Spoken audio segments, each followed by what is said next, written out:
Good morning, everyone. Thank you very much for joining the International Women of Blockchain event. Thank you all for joining us this past 10 days. This is the 10th day that we're doing this, and we're very excited to feature our wonderful speakers. And I want to bring Corey up, actually, and we're going to have a little discussion until our next speaker comes up on stage. Corey, come on up. Good morning, Corey. Good morning. How are Happy you? Thursday. Happy Thursday. Wow, it is Thursday. Happy Thursday. How are you? I'm doing amazing after a week of basking in the glory of all of these amazing young women that we've had here as speakers on this wonderful event. And I'm just very, very inspired and just feeling just still high I know, from right? Me all of too. the great information and just seeing what other amazing women are out there doing in the world. Yes, yes, I agree. I mean, all of these women internationally are doing some fantastic thing. They're creating, they're building, and they're also thinking about the future, right? And that's important for us in this space. I'm very excited. We're supposed to have a speaker today to talk about cybersecurity. But as you know, I am a cybersecurity professional myself. And I was looking forward to this particular session because cybersecurity is something that's very important for the entire ecosystem. As people are navigating through this space, they're realizing that there's a lot of vulnerabilities, right? And we're also hearing about situations that are occurring with certain projects and certain platforms, et cetera. And oftentimes, these people are vulnerable to either, some code embedded into the smart contract or something that they did or actions that they permitted, right? As an individual. And, one thing that I always tell people is that you got to come into this space and start to understand the fact that you are your own walking bank, right? Uh, Absolutely. yeah. And it's something, and it's a different mindset to have, right? A lot of people assume that there's going to be customer support, right? And there's going to be Ah, third parties that can help them. honestly, there's been about almost $2 billion of cryptocurrency lost over the last, sorry, little morning voice, haven't had my coffee yet. I hear you. Over the last 5 years or so since the inception of this, and there's a reason why they have called this the Wild Wild West. That title is not without merit. Exactly. But like any new digital asset class, there's work to do. And Mhm. one of the main things that we need to do, because as we are all kind of hoping and praying for mass adoption, which in itself is kind of a double-edged sword, we Yeah. also we know that in order to really ensure that the security layers that we currently have are not accurate. They're not going to do the job. We have to Mhm. do better. And the community has done a pretty decent job of policing itself, over these last years. But it is still not enough. I know that we all, we're looking for regulation to come and possibly save us, but we've been doing the best that we can. But surely, as we develop, and I know that even as we're speaking right now, there's some woman out there in crypto space that is developing solutions that will make this a more secure environment so that we can have that kind of seamless transaction and safe, secure transaction that we all would like to see. Mhm. I don't think there's anybody that has been in this space any amount of time that has not gone through some kind of a hack or faced a security Exactly. challenge because it comes with the territory. It does. It does come with the territory. Whenever you're navigating through the internet, you're always going to be vulnerable, right? Regardless of whether you're in the crypto space, the blockchain space, or maybe you just, into all these social media platforms. So long as you're attached to the internet, there's vulnerabilities on the other side, right? And I think one of the things about this internet is that a lot of people just assume that everyone that you meet is a safe person, right? And they're a friend. And sometimes you have to be careful about the data and the information that you disclose. Um, and exercising good security hygiene is very much important in this space. And a lot of people are starting to realize that. At first, people were like adamantly against security. They're like, we don't need that. We got the technology. We're secure. We're good, right? But the thing is, yes, the technology is secure, but it's only as secure as an individual that's interacting with the technology, right? And that comes from every angle. Whether you're the individual that's building the code, you have to make sure that the code and the lines of code that you put in are have a security of infrastructure attached to it, right? And if you are an individual that's purchasing or creating, you also have to have a security mindset as well when you're going through this space. And I guess I didn't have my drink of water this morning because I'm starting to have. Excuse me while I clear my throat. So yeah, so it's very much important to have that security hygiene. And it really starts with understanding what security is, right? And actually the foundation is really understanding the fact that you are your own walking bank. And when you start to navigate through this space and start to realize, okay, well, I have a lot of assets. You could have all the NFTs in the world, right? You could have all the cryptocurrencies in the world, right? And you still have to be able to have the mindset of security, right? Because the way that we navigate through this space is how secure we're going to be. If you understand the difference between the private and public key, that's number one, right? We need to understand because, there's a key that you give to everyone so that they can identify who you are. If you're giving the wrong key, you're definitely giving away your assets, right? So, the difference between the private and public key is the public key is the key that you literally give to people to identify who you are, right? So it's like your home address. You want your mailman or, package that you're being delivered. You want friends to be able to identify which house or apartment is yours, right? So you give them your home address. That is your public key, okay? And then your private key, it's deemed private because you're supposed to keep it private. That's usually your seed phrase or a series of numbers that's like 20 something characters long, right? And that one you keep secure. You keep under lock and key. You don't share it with everyone. And if you need a mental visual, it's like your house key. Your house key, you don't give it to the mailman. You don't give it to anybody that does not need access to your house. So you do want to navigate through this space knowing the difference between those two keys. And once you know that, then you know that you don't just give any wrong key to anyone. And then you start exercising security measures about securing your private key, right? Because now you've obtained these private keys, these seed phrases, and now you need to secure it. You need to find a place where you don't want it just lying around. You don't want to spill water on it. You don't want to, do something to it. And you don't want to put it in a place where third parties will be able to gain access to it, right?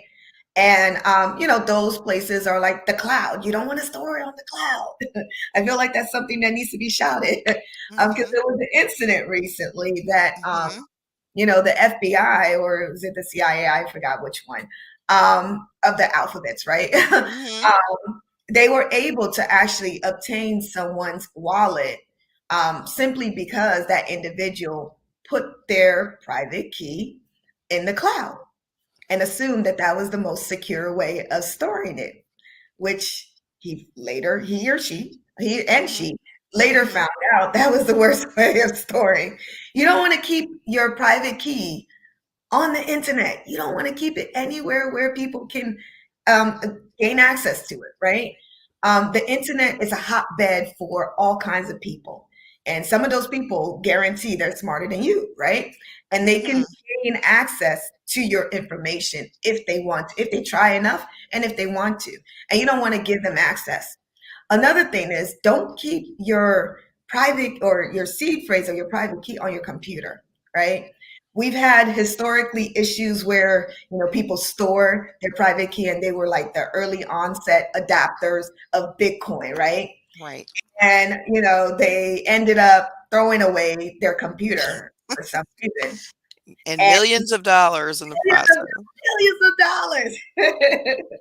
And there was like I guess articles written about the guy, seeking help and finding out which landmine, that Mhm. landed on. There was another one where an individual, I guess it was their computer, it was an old computer. They couldn't remember the password or something like that, and they were trying to gain access to that computer.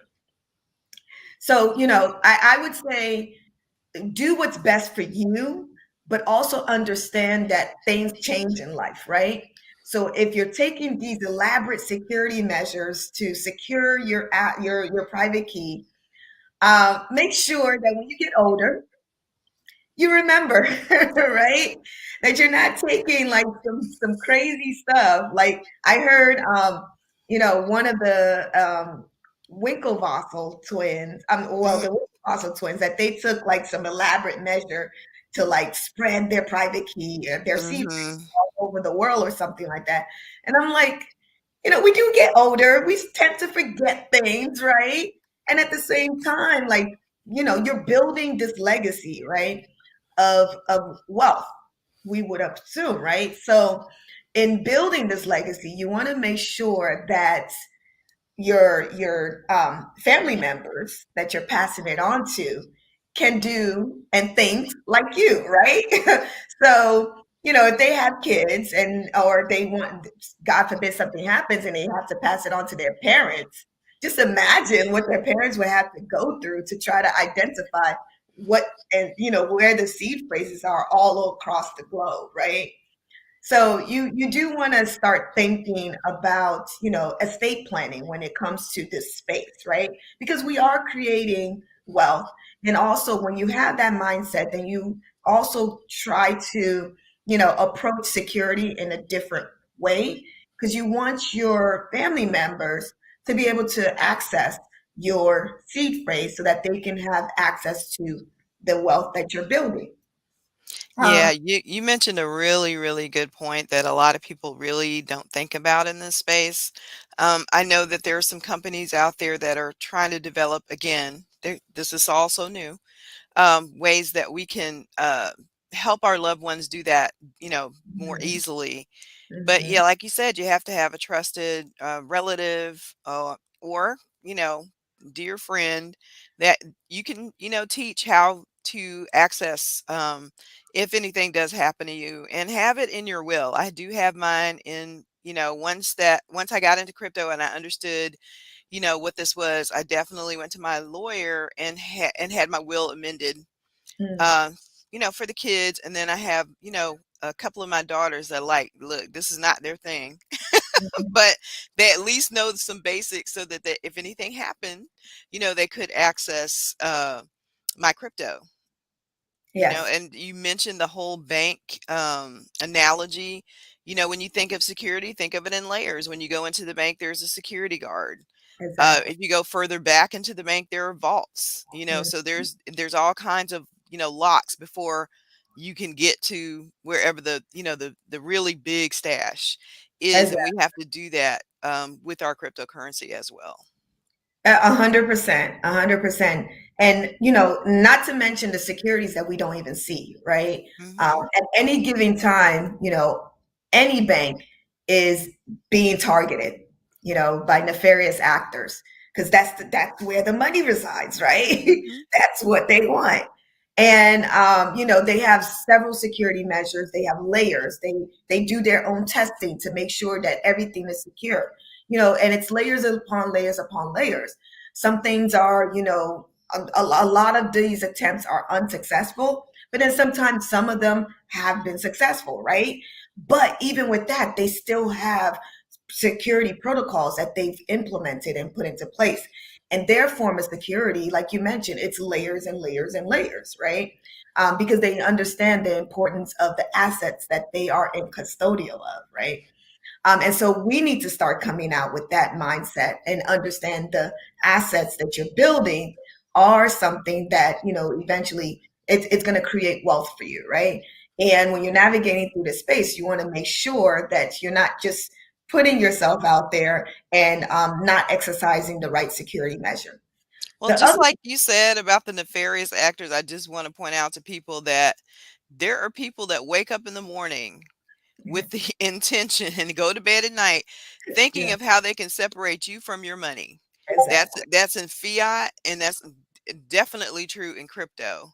Um, exactly. and I mean, these are very sophisticated folks, just as innovative as the creators are of cryptocurrency and all of the layers.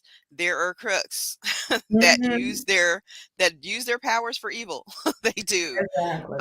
And that's what they do. And do not think, you make a mistake thinking that are just so crafty and so brilliant that it can't happen to you. It can happen to anyone.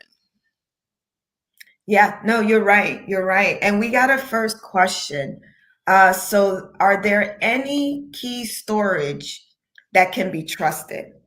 So, you know, well, Corey, go ahead and introduce yourself as well, because we have two cybersecurity professionals on stage right now. So go ahead, Corey. Hey, my name is Corey. I'm a committee member, first proudly, of IWB, and good morning to everyone. I also am a Web3 consultant and run a daily Web3 news show on YouTube called Around the Clock. That stands for Crypto Ladies of, or sorry, Coolest Ladies of Crypto. Sorry, Clock with CLOC. You can find me on Twitter at Color Crypto. Awesome. Awesome. So, Corey, we understand that nothing is guaranteed, right? So, even with the best security tool, there's always going to be some form of vulnerability. And really, these security tools are to minimize your risk. We know that there's going to be residual risk, there's going to be some form of risk, whether it's small, whether it's medium sized, that's just going to be left behind, regardless of what security measures that you take. So, to answer this question, I guess I would have to say what I use, right? So I use a hardware wallet, and a hardware wallet is different from it's different from a hot wallet. Hot wallet is usually what we call something that's attached to the internet. It's any of your MetaMask, is your Phantom wallet. It's basically the wallets that you get from an exchange and various other wallets, right? That you literally have to log into the internet to access, right? Or your phone to access. A hardware wallet is a wallet that you literally can detach, and it's usually a cold wallet, is what we call it. And the best cold wallet is paper, right? That's the best one. I mean, if you want honest truth, that's the best one. Because really, even with that, there's still some risk, right? The vulnerability is you as an individual. You can spill water on it, you can spill coffee on it, you could put it in a place where it gets destroyed. You can not secure it properly and maybe it flies out the window or something. The vulnerability is you, right? But when you have something stored on the internet, the vulnerability is, other people gaining access to it. And as we mentioned, there's people that wake up every day Mhm, mhm, thinking, how can they access this information? And we know from this space that their process and actions have been successful. There's like what is it? A cluster of mhm, people working in conjunction because they know that the money in this space, it's a lot, mhm, right? I mean, when we hear these hacks, we're not hearing $100,000. We're not hearing $1. We're hearing $300 million, right? So there's absolutely, money to yeah. be made, right? So yeah, to answer this question, are there any key storage tools that can be trusted? So I use Ledger. And as I mentioned, there's no, 100% foolproof. There's always going to be some residual risk, right? But the thing is, you can take necessary measures to minimize those risks, even so, right? So with the ledger, I purchase my ledger directly from the manufacturer. I do not purchase my ledger from Amazon. I Mhm, don't I don't receive it from a third party. I'm not into advocating people send other people a ledger. I'm not advocating giving away a ledger, because there are ways for people to embed chips or something nefarious into those ledgers. And if they do, they can gain access to your private key because the ledger will store your private key. And it's basically giving you custody of your assets, right? And so, and there's other ways that people can, try to steal your information from that ledger. So you definitely don't want to receive or purchase a ledger from anybody but Ledger. I believe it's ledger.com. We're going to check that and get back to you on that and put it in the chat, and we'll circle back on that. But yeah, so you don't want to purchase any of these hardwares from a third party. Another one is a Trezor. Trezor is another hardware wallet that a lot of people use and they have found success. But similar to a ledger, you want to purchase it from the direct manufacturer and you do not want to purchase it from a third party. Or receive it as a gift from someone. I know, people want to give giveaways and all these things, but honestly, don't trust giveaways, right? Don't do that. You do want to purchase it, and it's not, and they're not. I mean, for the fact that you are your own walking bank, you need a place, a vault, as Corey mentioned, to store these assets.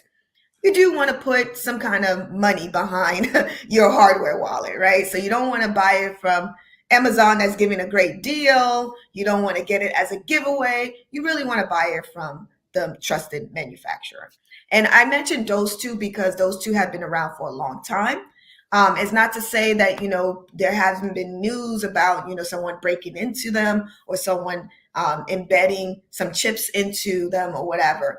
But when you do purchase it from an actual third party, when you do purchase it from the manufacturer, that's the best way to actually get and obtain your hardware wallet. Corey?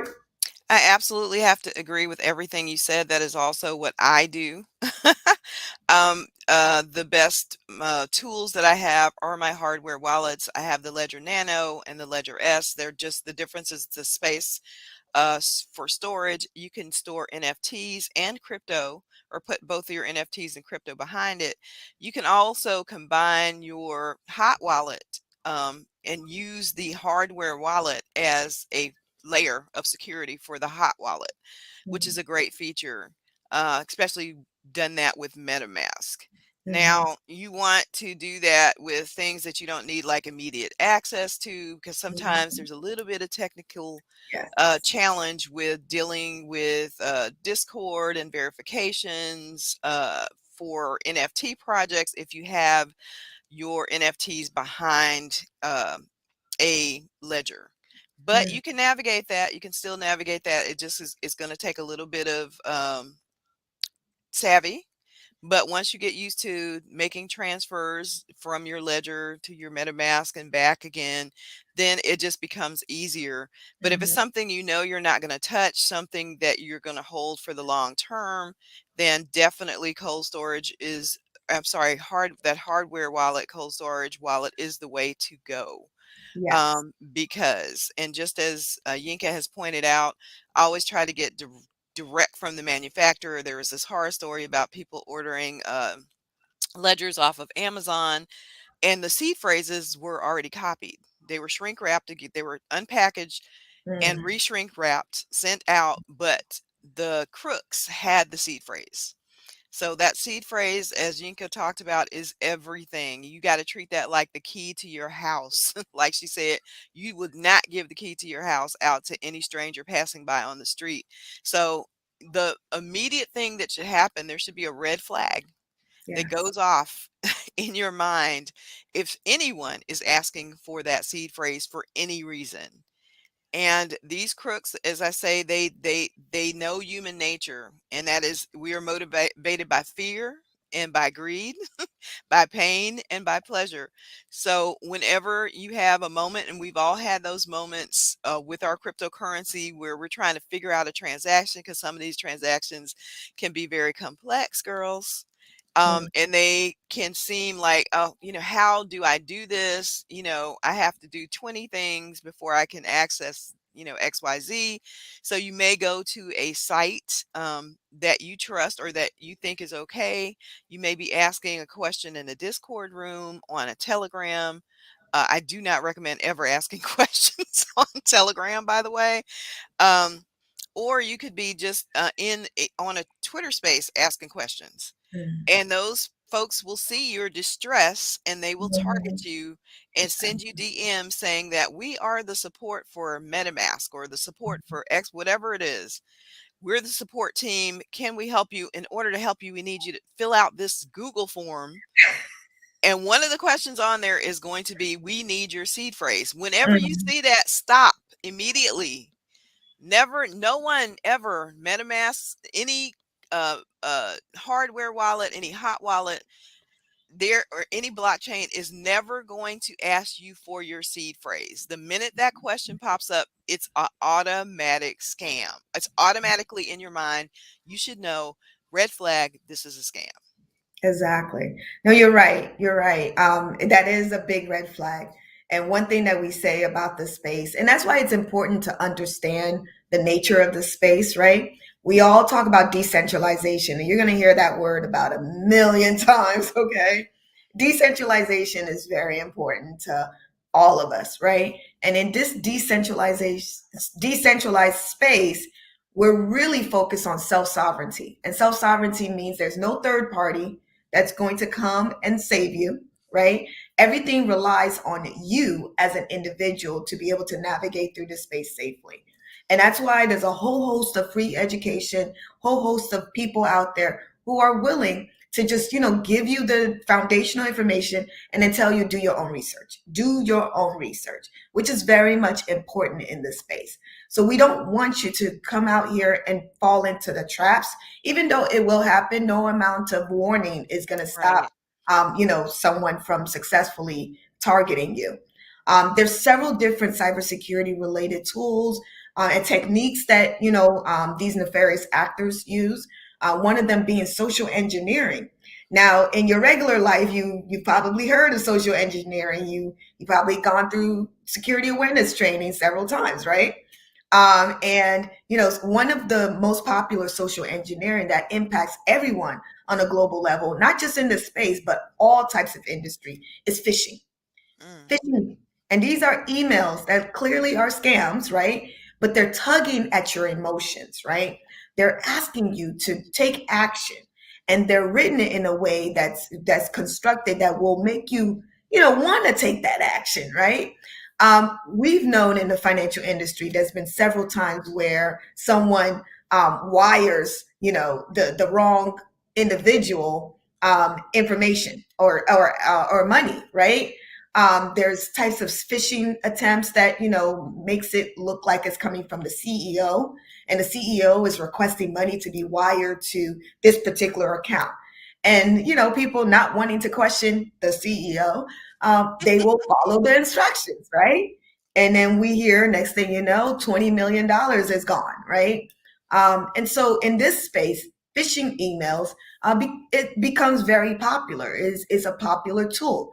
Recently, we actually had like an open sea issue that about everyone thought it was a hack, but it was actually attempts of nefarious individuals using OpenSea's migration to a new smart contract as a way to try to target certain OpenSea users, right?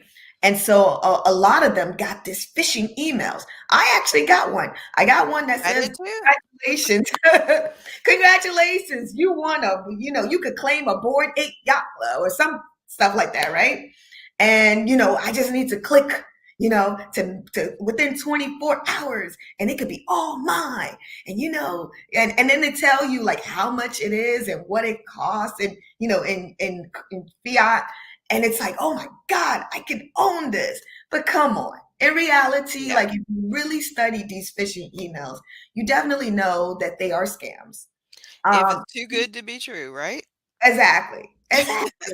Exactly. But you know what? It's when I say it's really social engineering to like the max, is because they know that we don't take the time to read our emails, to study, to analyze who it's coming from. Because if you did, you will realize that that was not attached to an OpenSea email address at all, right? Not that Mhm. OpenSea would email you, except to tell you your NFT has been sold, right? but Exactly. and it really had no ties. It was like I got one from a Yeah. Gmail, you know.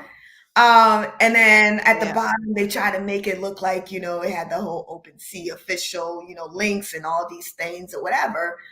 But it's coming from a Gmail. And that's the Sometimes, thing about these phishing emails is they can look and sound so official. They yeah. literally mirror the OpenSea logo, whatever logo from any Bank America. I mean, it could be any corporate agency, and Hmm. these emails will mirror the exact same everything, except there might be something a little bit off. Like Inka said, instead of spelling OpenSea with the SEA at the end, it could be Hmm. SEE. Instead of Uh-huh. having a .org or .com, it'll be a .io. Something Hmm. will be off. Just Hmm. so that's the thing. My main thing that I do when I get those emails is a wait and see. I'm not clicking anything. I'm going to go to their Twitter page. I'm going to go to their website. I'm going to verify, and then I'm going to verify another 2 times. I'm going to triple verify, and sometimes quadruple, and sometimes then I will still wait to see if Exactly. anybody else has issues or problems, and that has saved me so many times. Just like even with the airdrops, that's another social engineering Mm, thing they do, because the yeah. airdrops got really popular at the beginning of 2022, and everything was an airdrop, and people did make like, literally thousands of dollars, overnight from some of these legitimate airdrops. But Hmm. then the scammers got wind of it, and they pick Yeah. up on all the trends just like you do. Hmm. And they started trying to say that this or that is an airdrop, click here. And, Hmm. unfortunately, people were clicking those links and giving unauthorized access to their wallet. So you have, no matter how good it sounds, like he says, if it sounds too good to be true, 9 times out of 10, you guys, it is. You have to be suspicious and paranoid in crypto.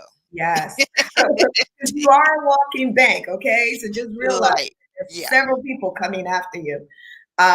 But yeah, so we're going to wrap up this discussion. That we could go on, right, about security, because security is very much important in this space. But we do have a wonderful lady that's coming on board to talk about herself, and we're going to take an intermission in a few minutes. But I do want to remind everyone that it is ledger.com, and it's ledger.com. So if you go there, you can identify, all kinds of hard wallets that they sell. They also have a way to secure your seed phrase as well. And we actually have, I mentioned that paper is the ultimate, best cold storage wallet there is out there. But we are, sponsored by Copper Seed Safe.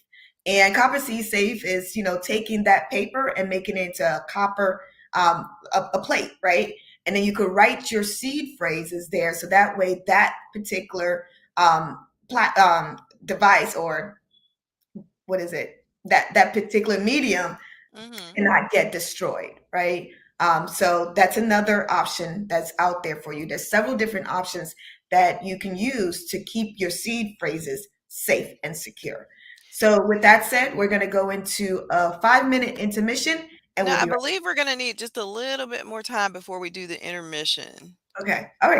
Go ahead. I did want to give a few more tips. Yes. Yes. Oh, Um, the One of the things that you want to do, because a lot of the scamming is going on in the NFT space, because not mm, everybody's doing crypto, or you could be doing a combination of crypto and NFTs, or you could only be doing crypto or only be doing NFTs. So you want to protect yourself no matter what it is you're doing. But if you're doing NFTs in particular, a lot of the scams are coming through Discords, because that is where mm, the NFT that's so community true. resides. And a lot of folks are getting scammed by clicking random links in chat rooms in Discord. Mm, Again, when you do that, when you click that link, the minute you connect your wallet, you have given access to the scammer, and they're usually false sites. They will tell you in the Discord, we're doing a pre-mint. No, Mhm. they're not. If you did not hear that directly from the front, they're not doing a pre-mint. They're just trying to use your FOMO, which is your fear of missing out. That's what FOMO Yeah. stands for, to get you to click that link, connect your wallet, and then they gain access. And they get everything that's in there, your crypto and your NFTs. So if whenever you see that, do not let the fear of missing out get to you. Don't let them control your emotions, because this is how these guys work. If you are going to mint, I use a burner, what is called a burner wallet. So that would be your hot wallet, like a MetaMask. You can have different MetaMask wallets as long as you Yes. keep up, as Yinka said, with your seed phrase, by using something like whole seed storage, or that good old paper put in a very safe and secure place. But you can have more than one MetaMask wallet on Chrome. I Mhm. also have MetaMask wallets on Firefox. So your Brave browser will also support that. So when I mint, I don't use like my main wallet that I have my, high value NFTs and crypto in. I don't use that when I mint under any circumstances, because also websites that get mint that mint NFTs can also be hacked. Yes. So when you use a burner wallet, your secondary wallet that you use only for minting, you only want to put enough ETH in there for the mint and to cover the Mhm. gas fees. That's Mhm. it. You don't want to be having any, and once you have minted your NFTs to that wallet, then you want to move them. Is it going to cost you a little gas? Yes. Is it worth it if you have a high value NFT to spend that little money in gas to move it over to your main wallet that no Mhm. one else can have access to? Yes, it is. Ask the people who lost their bored apes because they didn't want to move them or transfer them for the little bit of money it would have cost them in gas, and they lost an asset, sometimes upwards of $100,000. Mhm. So you can't be lazy with this. You got to always be on guard, just like that security guard in the bank. You can't be like you taking a coffee break or Mhm. leaning on the counter when thieves are walking through the door. You want to be alert and aware so that you can prevent as much bad things happening to you or your NFTs or your crypto. So get those burner wallets in place and use the burner wallets, because they really do work to protect you. I had an instance when I was starting out on the Solana network, and I was about to FOMO into something. It had been a project I had been watching for like months, and I Mhm. did. And it was a fake website. Thank goodness I only had enough in there to mint the project and just to cover the fees on gas. And it wasn't my main wallet, so they couldn't get my NFTs. And I think they got like $50, $60.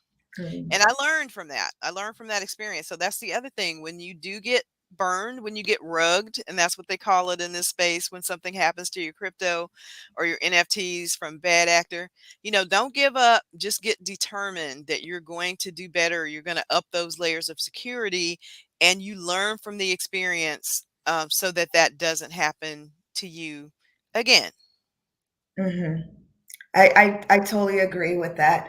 As I mentioned, we could be talking for days about security in this space and what people are doing and how they should improve their security measures when they're traveling through the space. Your security hygiene is very important, very, very, very important, because oftentimes these nefarious actors are assuming that you don't have one, right? And so they're approaching you as someone who does not have one. And so if you don't have one, they got all the tools, all the capabilities to Hmm. hack into your wallet, right? And oftentimes you're helping them, You're right? helping them unknowingly, unwittingly, but it definitely, that's what's Exactly. happening. Exactly. And we want you guys to have the right security landscape in mind, exercise that security hygiene, always put security in mind. And I would say always put security first, right? Because you want to make sure from the wallet that you're using. And like Corey mentioned, don't put all your eggs in one basket. Seriously. Your hot wallets are really your transactional wallets. They're to do transactions. You don't want to put all of your assets. You don't want $1 million sitting in your transactional wallet. That makes no Mm-mm. sense. It makes no sense. Take some of that, put it in your hardware wallet.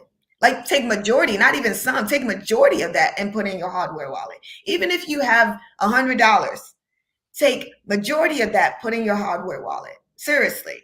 It's important for you to start exercising that because we did hear, I believe it was, what was it? It was Tuesday.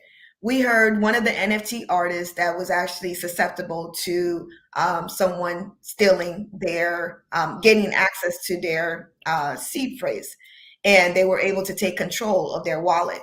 They happened to lost all of their NFTs that they created in that was stored in that wallet. They can't gain access back to the account. So they had to start all over again. One thing that she said that she did was that she wasn't really concerned about the current cryptocurrencies in that wallet because she had taken majority of them out and put it in her hardware wallet. So she Mm-hmm. wasn't concerned about losing, money. She was Mm-hmm. concerned really about not having access to her NFTs anymore. And you Mm-hmm. know what? That even though that did happen to her, she exercised good security hygiene to some degree, right? Because she knew that she's not supposed to store a lot of money in her transactional wallet, which is your MetaMask, your Phantom, your uh, other wallets that are attached to the internet that are in the exchanges.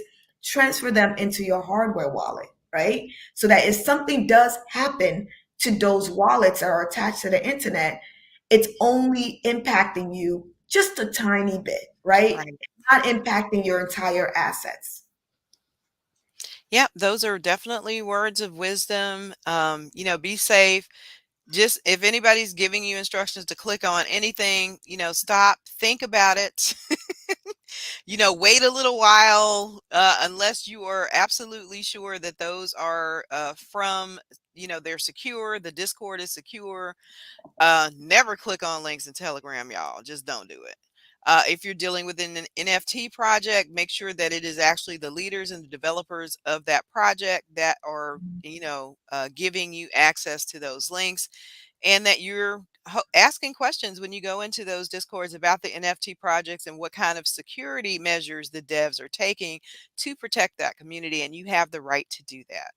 Yes. So, every effort that you can make to protect yourself, learn everything that you can. Most of us don't know smart contracts or about them, but there are things that you can do. There are online courses for free that you can take just to learn the basics, that just to give Mhm. yourself that little extra layer of protection.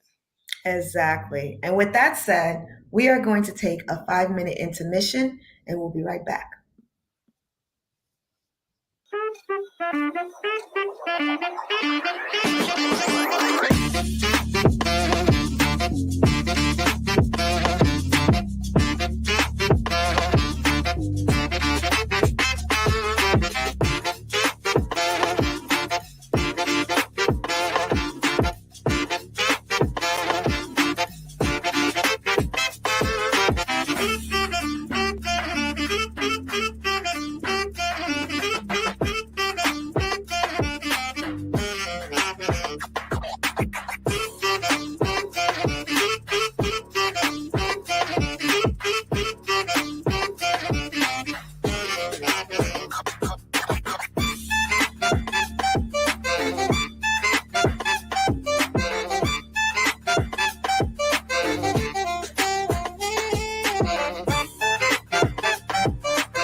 Hello, hello, hello, Queen. Good morning. Good morning. Good morning. It's good to see you. I'm really excited to have you here. Thank you for joining us. So, tell us about yourself, Queen. I know about you, but I want the rest of the world to know about you. Wow. Good morning, good afternoon, good evening. We're global, so everybody's up at a different time doing their thing. My name is Queen Earth. They call me Missy when I'm not on stage. I'm on stage right now, so Queen Earth. Queen for short. I did not name myself, and as of late, I take my name seriously because someone gave it to me. And maybe I'll tell that story tonight. But I'm a singer-songwriter, artist, educator. My three core tenets are education, music, and creativity. I've got the blood of a teacher, beautiful mentors and teachers and trainers and educators from a background in higher ed, music in my blood, music mentors and people, and a beautiful community. And all of that to me is part of this creative vortex that makes me happiest when I'm walking in it. And so for those reasons, I'm honored to be here today and to have found the NFT community and blockchain in a way to make my art in a different way that feels good and matches kind of the way that I walk. Yeah. Yeah, I agree. Yeah, whenever we get a chance to be in your presence on Clubhouse, you always make everyone feel good. Like your room Oh, is always popping, right? thank you. Um, at any given time, you could be singing, rapping. I mean, you just make it lively, right? Yeah. Uh, and so there's a special, ways that you approach and educate people. And I had the privilege of going through that process when you were onboarding me. And I know that's one of the things that you love to do. You love to onboard people I do. onto a particular platform. Talk about that. So yeah, I think I started my OpenSea account in, I want to say April. I'm not sure. It was sometime between April and July last summer. But my first mints, if the dates are correct, were sometime in August. And I was on OpenSea. And I'm going to tell this story tonight, but I was on a road trip last summer. I went from Baltimore to Pittsburgh, which is where I'm from, Charlotte, which is where my mother's from, all the way down to Tampa, to Savannah. And I found out recently that I'm Gullah Geechee. So it was really important for me to touch the water at Tybee Island and take some photographs. I took some pictures of some churches in Pittsburgh. My mother's best friend, my mother passed away 2 years ago. So my mother's best friend is in the choir, but she's an elder. And so she doesn't want to go to choir practice. And so I was with her the first day that they opened the doors to the church to have a rehearsal. So it was the choir, me, and the Lord, and these empty seats. And I took pictures of everything when I walked in there because I love sacred spaces. What does this have to do with blockchain? So fast forward, I'm back home in August and looking for work and have been, hearing about NFTs. I spent the whole pandemic, like every day in 2020, I made a beat. And so I had a conversation with somebody in the NFT community who told me about Tezos. And they said, listen, you come over to Tezos, there's a community that said you can have your stuff on OpenSea, and this is not a knock to ETH, and this is not a knock to OpenSea, because I believe that wherever you are, you have to tell your people that you are there. But Tezos was different for me. Tezos meant that, hey, go in Clubhouse, there's Tezos rooms. Okay. I go into these rooms and people are like, yo, you're new. Let me help you set up your wallet. I'm going to send you some Tezos. Now, I already had Tezos because I converted some on my Coinbase and sent it over to my Kukai wallet. And I knew how to do all that stuff. But then I learned that there's a share piece. So you got to go meet people and talk to them. I know from the old way that I can put my stuff on iTunes and eBay, and Redbubble, and all these other places. But Tezos allowed me to find a community. So I came back from my road trip and started making art and minting on Tezos. And immediately, I don't even want to say immediately, let's say 4 to 6 weeks out the gate, my floor was getting swept. But all these stories that I carried with me, I was turning into GAN art just by hanging out in the community and learning what's going on. So for me, I was like, all right, if these people are in these rooms going, hey, I want to teach you and send you money to help you get started, I was like, I got to help. Because when we look at the real world, what are the barriers to access? That's information and assets. So if you don't have any money and you don't have any knowledge, you're not going to go places. Or literally, you will not move down the road. And so I wanted to position myself to open a door and bust down that wall. And so my wife and I started an entity called the Dream Guild of Dreamers. We're at Dream Guild NFT, that allowed us to create art on this, like another project with a different wallet. Love the conversation y'all just had about wallets and burner wallets. I'm rethinking my strategy, but we have this separate wallet. And when people buy tools over here, we use that money in onboarding. So if you've ever come to an onboarding and I sent you Tezos, it's because a collector supported that project. And I tell people, I'm a queer Black woman. A lot of the people that I know that I connect with in the space are queer, are Black, are women. And those are the people that come to me for help. I wrote a song about it. The people that come to me didn't leave quietly from whence they came. And I never change. I'm going to be who I am. And I'm going to continue to magnetize people like me. And so, not a gatekeeper. I am literally standing here with a door open, like, come on, y'all, here's $4 today. What is it, $3.50? I don't know what Tezos is today. But basically, my wife and I have created a mechanism for us to onboard other people, help them into the space. When you look at Tezos, in particular, like in the African community, Tezos has lowered and almost eliminated this barrier to access. So people in countries who can't afford Ethereum, who can't afford that first gas fee, are able to get on Tezos. And you give me 20 minutes, if you already sitting on art, we can have you minted it on the blockchain. That is, to me, why I love Tezos. So to be able to find a community, to know that costs are really, really low. Like the average cost, I'm going to go with my stick here. The average cost to mint in 2021 on Tezos was 1 cent. the total use of Tezos last year compared to Ethereum, and let's say, I don't want to misquote this number, but it equaled the population of a small European country, let's say tens of millions of people. The use of Ethereum, Tezos equaled 17. 17 people. So eco-friendly community, low cost of production. And now I've added a fourth reason. When you look at Tezos and go across the different platforms, collaboration is built into the UI. So Yinka, you want to do a NFT together? I can write it into the smart contract. That way I don't have to call you in 20 years and be like, Yinka, I'm in my walker. I'm not going to be in my walker at 60. No. Be like, oh, I got to pay you. So I got to send you your Tezos because our NFT. So we don't have to do that. So they're making what the artist community is asking for. Collaboration is being built into the minting process, which means that as a musician, especially, I can bring everybody in and we can all eat. And I only have to show you how to do it one time. If you want to build with me, we can do that. I love Tezos hard. Wrote a song about it, Ode to Tezos. So yeah, we would love to hear the Ode to Tezos if you can provide it to us. I mean, I don't even know what sound is like.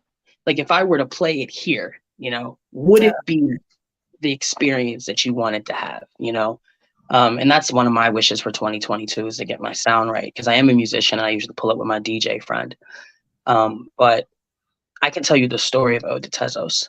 And I encourage folks to go on YouTube and type in Ode to Tezos because it is on there. But it was in a clubhouse room. It was a Friday night. Me, bunch of homies hanging out, doing our artist hang, and there's a DJ playing music. Send me songs in the back channel. I'll play it for you. People writing poetry, drawing, doing a PTR, which is pull to refresh. What are you working on? You're showing me different phases of your art. You come out of these rooms and people buy that art a month later, or they remember that night when you put something up, and it's all love. And so I was driving in my car, and Gavik, a friend in the community, he's Armenian, he wrote a poem called Ode to Tezos. And he sent it to everybody in the room and they all read it. Now I'm driving, safe driver. I can't read it, but it's like Tezos, oh so, Tezzies and most of all the Oz of Tezos, like the sauce of most, like the sauce of most of all the in the NFT, no in the T, no F and T, but all the ETH that we eat, the air we breathe, all the F in the NFT, most of all the NFT, most of all the NFT. That's what I heard in my head when I saw it, but I couldn't read it. So I just kept it to myself.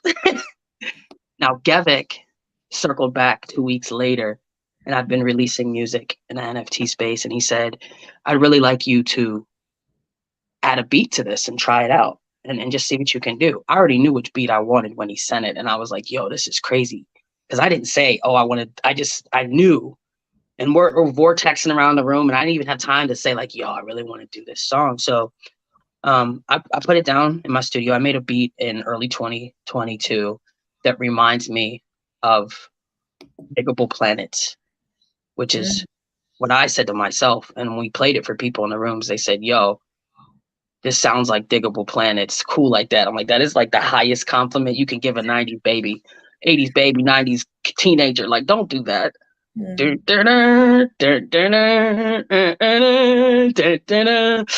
doom, doom, doom. Like you could just feel it.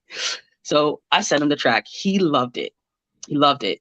And I know that I'm a musician, and so it was important to get it mixed and mastered. There's science to making music sound good. So we reached out to my friend El Negro Picasso, aka Yaku, aka Insider Productions. He's West Coast, and he's been like a brother to me. There's been times where it's just been me and him in Clubhouse for hours talking and sharing music. So the three of us come together and create this content, and we're like, all right, cool. I'm jaded. We know how to do this. I'm going to do my BMI. I'm going to do my copyrights. I'm going to put it on iTunes. It's going to cost me this much money. Let's not do that. Let's keep this here inside the NFT community. So we decided to study Tezos. And back in December, we studied Calumet, which is like fine art. Hicketnunk, which is all over the place in the OG platform in the Tezos space. We studied Object, which is like an aggregate marketplace. Versum wasn't out yet.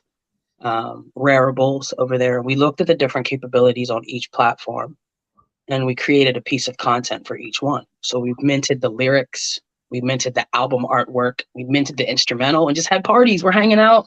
Tezos trivia. How many people? What is the global citizen usage of Tezos in the year 2021? Whoever got it closest got an airdrop. And so, because again, Tezos is cheap. It costs average 1 cent for me to send you an NFT. This is dope.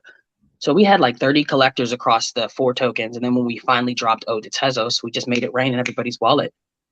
And we learned about Tezos along the way. We submitted it for a competition this weekend. There's a AMA, the Coin Republic is doing an NFT Music Awards. We got nominated. I just feel like this is really cool because I'm learning and creating and then jumping back into onboarding and be like, all right, guys, here's how you use the split contract tab on Hicketnook. And we're sitting in the room going, all right, don't use queenearth.tez. You have to use your full string address. Set your royalty splits. Like, we're walking people through the UI. I've been a corporate trainer. I've never been in a place where people actually want to learn. People don't like onboarding. They're like, I don't want to go to orientation. It's not like that over here. People say onboarding every day. I'm like, what? I need to get onboarded to Solana. You know, I need to get onboarded on a Discord. Like, it's so cool that people are trying to teach each other, because that's what mass adoption is on the other side of that, is on the other side of that learning. And when people are learning and they're encouraged to teach, how far can we go? You're right. You're right. Man, I love that you gave us just a little snippet of Ode to Tezos. Thank you for that. Yeah. Yeah, it's true that people want to learn, right? And everywhere they go in this space, if they're interacting with the right type of individuals, right type of community, they definitely will learn and absorb a lot. You have been doing a whole host of NFTs. You've been creating in this space. Talk about your NFTs. Did we lose you? No, I think I lost you. You said talk about, and then it was like, oh, sorry, your NFTs. Your NFTs. Yeah. So yeah, I'll start last summer. I had pictures of these churches, and I had pictures from my road trip in Tybee Island, and some pictures from road trips to New Mexico and Mexico, and posted those first, just to go through the minting process. And again, on OpenSea, you have to have like money to do that. I had crypto, thank God, and I could pay those first transactions. But when I found Tezos, I became a little bit more. I'm always intentional. So let me say that. Always intentional. I'll say strategic, because I was learning how to use new tools. So my first and earliest mints and floor sweeps were for GAN art, that's generative art. And I'm a storyteller. Some of the work that I do in the real world, I train storytellers and coach them for panels or night of stories. And it's often like spiritual communities, Quaker communities, Jewish communities, and events around like Black freedom and liberation. And my art, when I look at all of it collectively, it's about movement. BlackNFT.world is a great place to check out my collection called Middle Passage.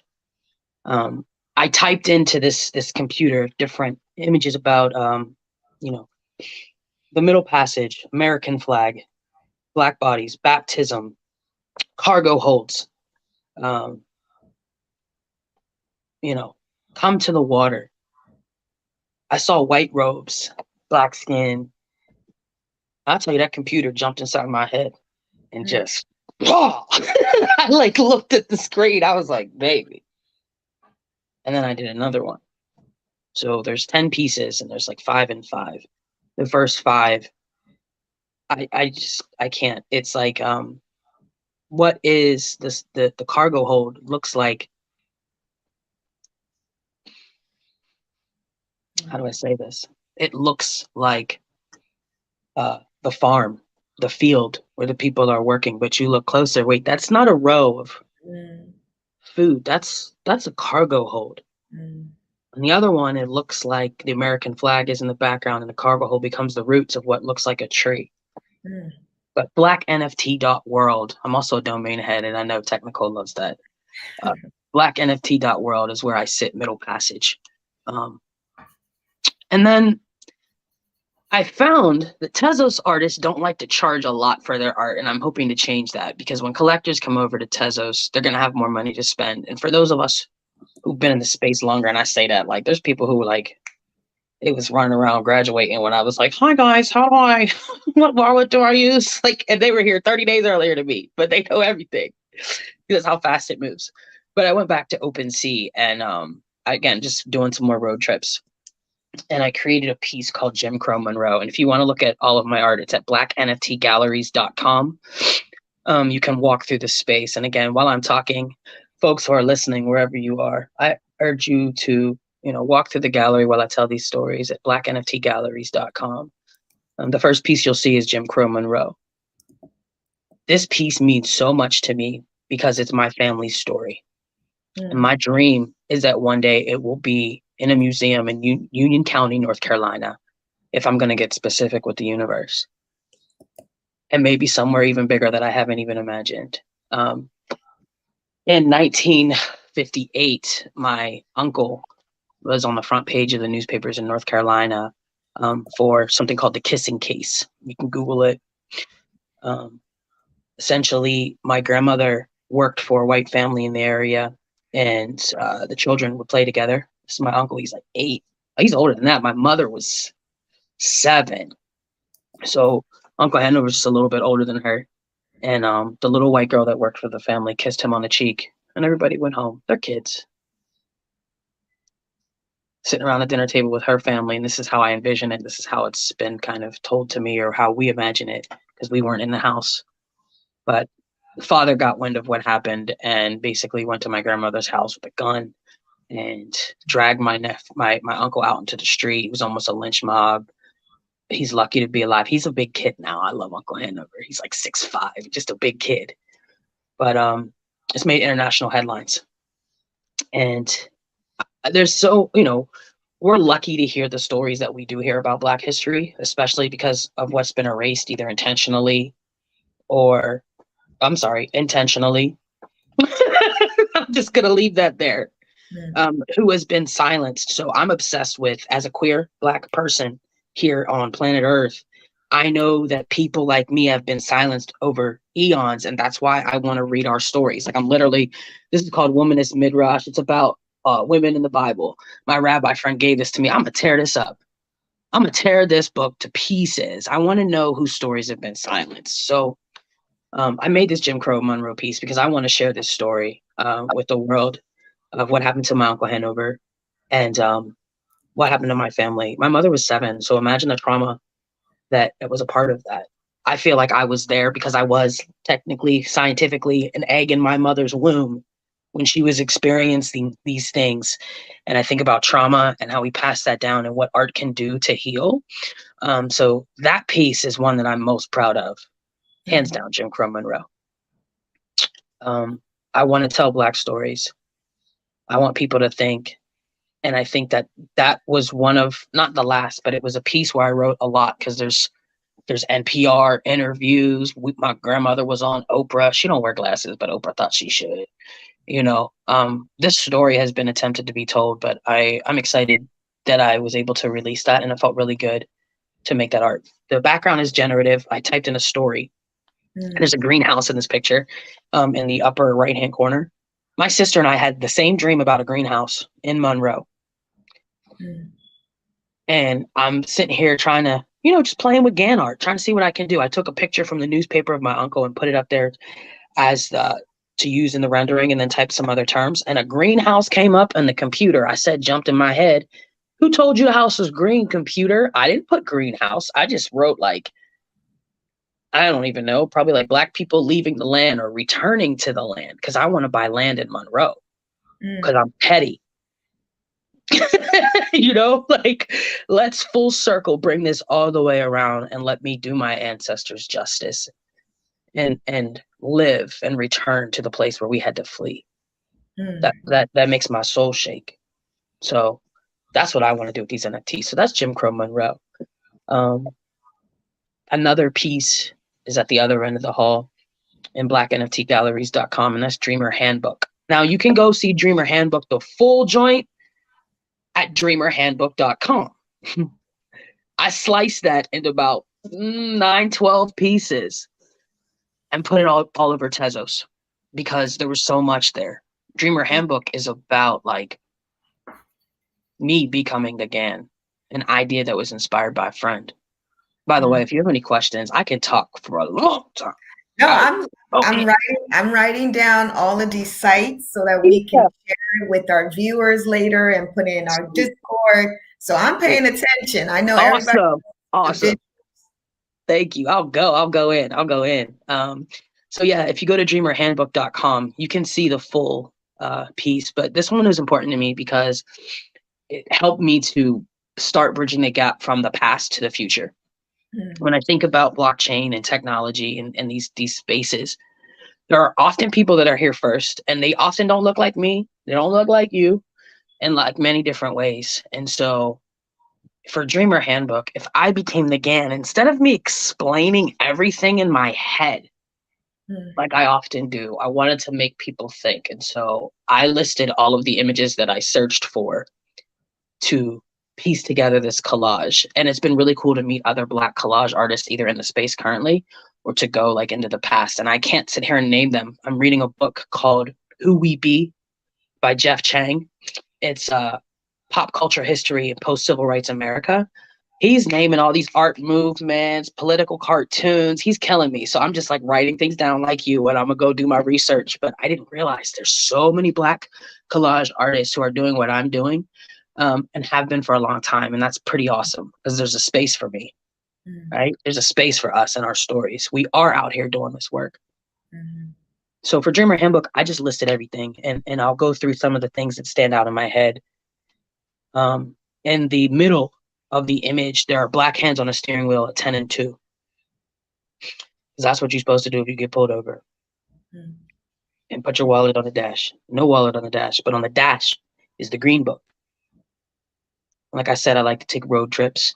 The Green Book was created in the late 1930s to help Black folks travel around the United States as the automobile industry, was coming about, roads and infrastructure being built, and now we can travel. And so I was reading this book called The Overground Railroad, and I tweeted at the author. I think she like talked to me, so I felt really important for like 2 seconds.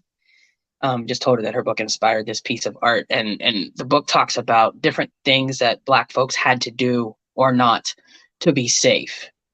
And this idea of like fried chicken in a picnic basket, and where that image comes from is literally like the road trip, because we couldn't always stop to eat. So we had to make something and pack it in a cooler. Or sometimes a Black man would have we call it a jitney in Pittsburgh, like a cabbie's hat in the back seat, so that if he got pulled over driving a nice car that he bought with his own damn money, excuse my language, he could say, oh, this is my employer's car. I'm driving the maid home, and it was his wife and kids. Gotta lie about the fact that he has a Cadillac. Come on now. So all of that came out in that. In the upper right-hand corner, there's a plantation in the rear view, and Mount Sinai, which is a symbol of freedom in the Bible and the Torah. Religious texts in the front. There's an Underground Railroad symbol. There's a highway with a Confederate flag on the moon and a vacant hotel. Jesus, Mary, and Joseph riding in the back seat with a Baltimore redlining map from 1930s, the same time that Green Book was built, when people and banks and institutions told us where we could and couldn't buy property, and where you should and shouldn't buy property based off of who probably lives there. And if we look at that same map today, those are areas that are being the areas that were undesirable in the late 1930s. Listen, that's where everybody's buying now. You want to talk about gentrification, intentional gentrification in these 30-year cycles? The red parts on that map are like, that's where all the startups are right now. It's crazy.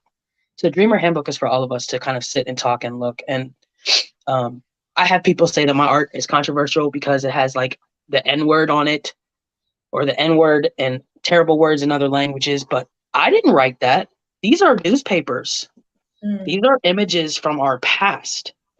I'm just showing you something that I see and have seen. And you put the price for a black man on a poster, say reward, because he decided to go get free. Mm. That doesn't make sense. So those two pieces are very, very special to me. Because again, to dig deep, but if Jim Crow Monroe was about the past and Dreamer Handbook is about the future, that's the future on the moon. I've taken all that and turned it into lessons for onboarding. And so I'm working on something right now in this book that they can pry from my cold dead fingers until it's done, to help explain all of these lessons on the ground. Like tonight I've spoken about people, assets, and inspiration. Like the people that inspire us are assets. Knowledge is an asset, money is an asset. So how do all three of these work together in the ecosystem? From community onboarding that is free, that is general, to more specific, to the tools that we use to teach and StreamYard and do all of this talking, from free to paid. I think we have the choice to like invest in ourselves and our education. And there's people out here who have been in the space long enough to teach individuals and businesses about what's coming. And I think it's going to be really cool to see who's doing that information. We were talking about yesterday on Clubhouse, or all the venues where you were, but the teachers are graduating and have graduated recently, and they're ready to start doing some training in professional development. Onboarding to me is a lowercase letter. It's a lowercase O. Training is a capital T. Professional development, those are capital letters. Those are more curated and specific for clients. Like, we have so much potential. If we know that this current world was built the way that it was and we can do better, I think it's our responsibility at this stage to speak up when we see women not being acknowledged, Black people, Black artists, queer artists, not being acknowledged, because that's what happened the first time. So why are we doing that again? I know I have 5 minutes left. I'm going to end with some light, but tell some truths. There are places in this space that don't support what I do because of who I represent and tell them. And I think that they think that I'm creating this like walled garden for queer Black folks. Wouldn't that be nice? It's not that. Everybody's welcome. Everybody is welcome, because I don't know how to say no, and I'm creating boundaries for myself, but when you tell somebody that you're here to help, and you tell them who you're here to help, and they turn their back on you, you just take notes. You just take notes. And a no is fine. It's redirection. So go look elsewhere. So I'm thankful to have found people who know my story and also know what I stand for and show up, because my rooms are lit and we have so much fun. We go deep, talk about everything in there. And I don't know what people are doing in other rooms, but I think about a college campus. I don't know what they're doing over in the science building, and that's fine. That's fine. We over here in like liberal arts and communications and creative human design or something, but I'm having fun. And yeah, I'm having a great time. No, I love everything that you said, and it's so true. We're having fun. We're having a great time. We're building a community. Your rooms are lit, because at any given time we can hear Queen just bust out and start singing. As I tell you, she's all of that, right? She's an artist, a true nature of an artist. She could sing, she could rap, she can play musical instruments, she can educate. It's just everything that we need in this space. And she's just a representation of, people who are in this space, and I truly appreciate it. If anyone wants to get in contact with you, how can they reach you? Socials are the best way. Instagram, Twitter, my link tree is available in all those places. But if you want to email me, I'm going to do this. queenearth@queenearth.com is the best way to get in touch with me. I'm just trying to be me, doing what I got to do. Some people think that I'm just sitting on top of the world, and I am today. So I had to sing, couldn't leave without singing.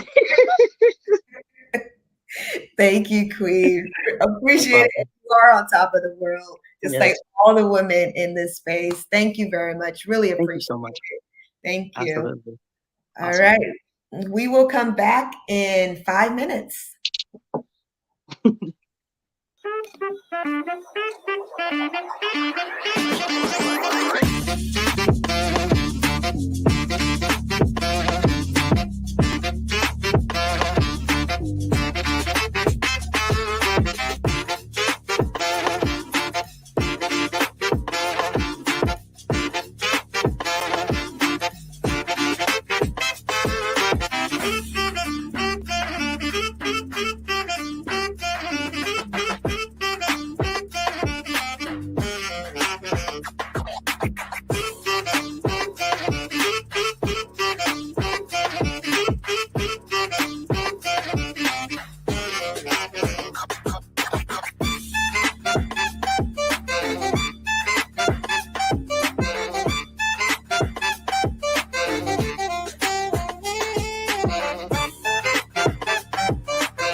All right, man.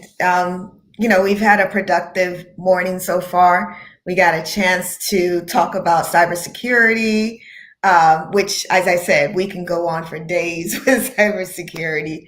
And then we had the privilege of sitting with Queen Earth, She who was awesome. she was awesome. She gave us education. Now, I didn't know that about her family, right? And it's important to have that rich history. Oh, And yes. and what we're finding out is that there's various individuals that are coming with education, that are coming with backgrounds that are so rich and historical, that we need to tap into. And I'm happy with what she's doing and how she's putting her art forward. She is prolific, and, her saying that, and that's why is the history that has been lost, Mhm. for us as people of color here in the Americas, it goes deep. Just hearing her talking about her Gullah, roots and Mhm. having to go and touch those waters, I really can identify with that. And I think that we all could, and how precious having that connection with your past is in terms of building your present and your future. Mhm. And being able to pass that legacy down. So she's been able to do that with art.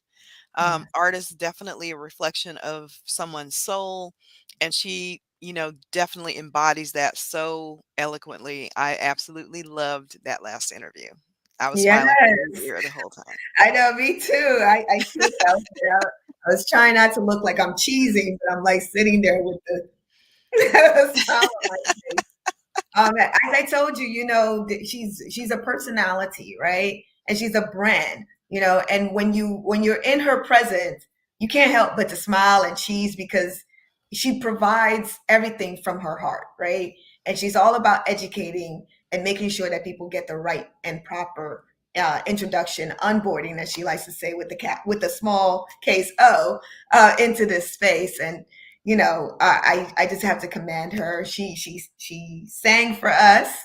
She did a little, ode to Tezos for us, which I was appreciative of. And she did say that it's out there. It's out there on YouTube. So if you type "Ode to Tezos," you'll be able to find it. And we will be posting her websites on our LinkedIn. I'm sorry, on our Discord and other social media platforms, so you guys can tap into her, connect with her, because she's a wonderful person to connect with. Now, I'm going to leave you, Corey, because I know we have a wonderful guest coming up, and I'll have you introduce her.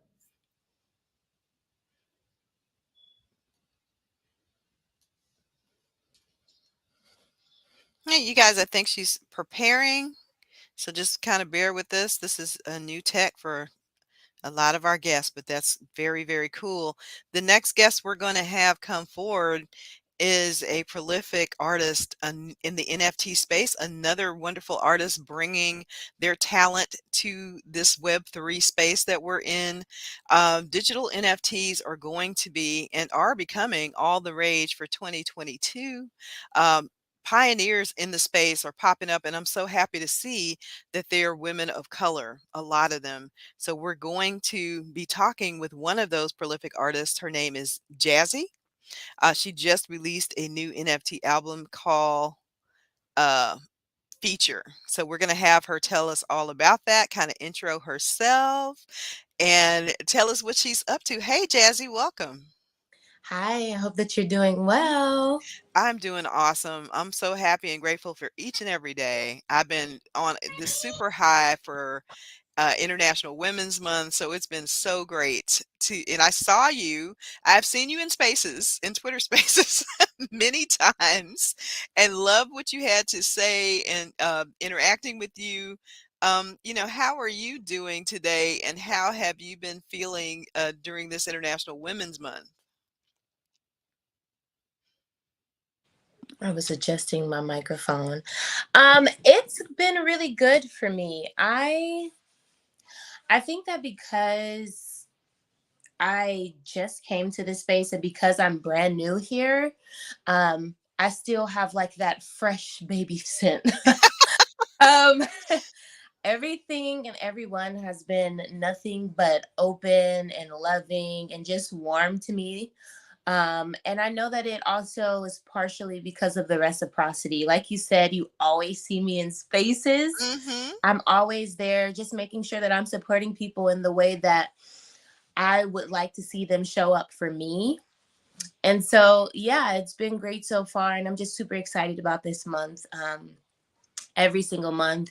First of all, it comes right after Black History Month, which I'm Yes. extremely bullish about, making sure that, the people around me are celebrated, that my kids know what that month is all about. And then just to transfer over into International Women's Day, and then also month to me, is just super important because I want my girls specifically to know that they're of value always. And so, yeah, it's really nice to just be able to share this with them and to be able to share this with you guys too, and just let you know about my experiences. And I hear your beautiful kids there in the background. And that isn't that what we do? We multitask as women. And we're parents, we're wives, and girlfriends, and all of these Yes. hats that we have to wear. But tell me about Jazzy the musician. Yeah, so I got my start in music literally 15 and a half years ago. And how crazy is that, just to be able to say I've done anything for 15 and a half years? I started when I was 15 years old. I'm 31 currently. And my journey has been extremely tumultuous. I'll say that. I'm definitely one with grit, definitely a person that learns how to rest rather than quit. And so, yeah, when I started at 15, it was kind of just put me in the room and I'll do whatever because I'm just happy to be here. And that feeling has definitely changed to one of, I'm here, this is my full story, take it or leave it. And it's not like a negative thing for me. It's more so what I like to say, me.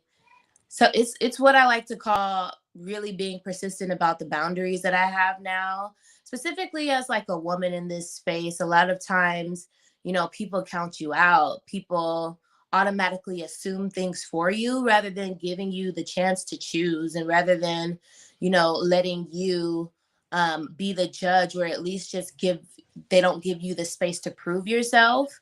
Hmm. And so just coming over to Web3 again, I feel like this is a fresh start for me in a lot of ways. Just because I'm able to really like highlight the fact that I'm a multifaceted woman. It doesn't stop just on one side of me. And so, yeah, with music, I've done overseas gigs. I've done the Ellen DeGeneres show. I've done Camp Flognaw in front of a crowd of 20,000 plus. I've done TV, sync, and film. My music has been on Oxygen, BT, VH1, E. But my story gets better as time goes by. And it's really important for me too, just as a Black woman, but also even deeper as a mother. I have 4 children, and a lot of people are like, oh my God, you have 4 kids.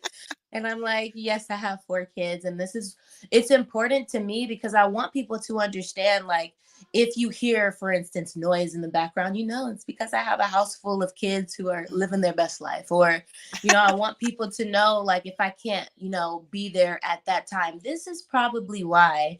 And so I just think it's important now for me to give the full spectrum of my story for people to really understand, like, I want this. And it's a different level of dedication when you have a million different things going on, yet you still show up. You're still, releasing new stuff. You're still excited about the things to come. So, yeah, I'm just really excited about the journey. I'm excited about my future, and I'm really excited about just like Web3 and all of the possibilities that come with it. And yeah, I have to smile when you say that because there are so many unlimited possibilities here in Web3.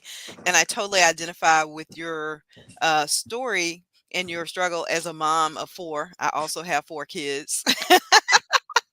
A lot older than you are right now, but I remember when I was your age and kind of going through it, and trying to find the balance. And Right. it's amazing that you can do that, Yeah. and then still be fulfilling your dreams as an artist, your Yeah. creativity, feeding that side of you, because so many times women do not put themselves first.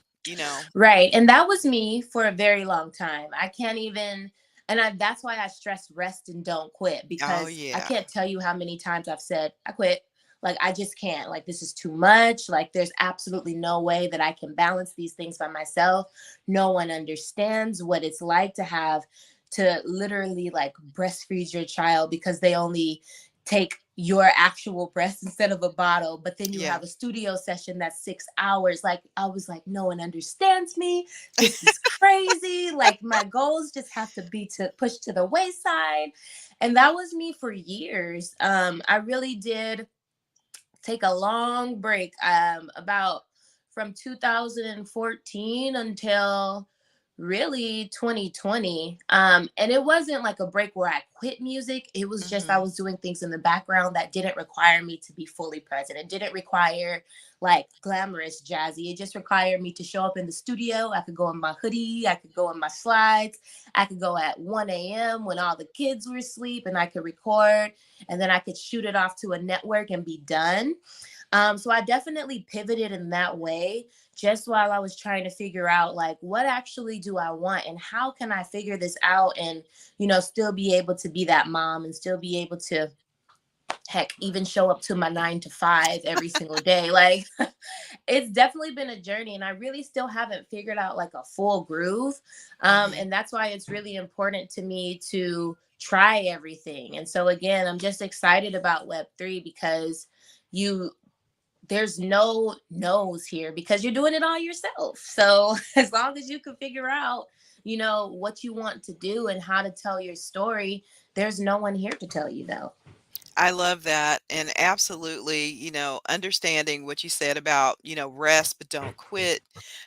If you can't show up for yourself, it's going to be really difficult to show up for others. Absolutely. So I Yeah. hear that you get that. Yeah. Tell us about your music.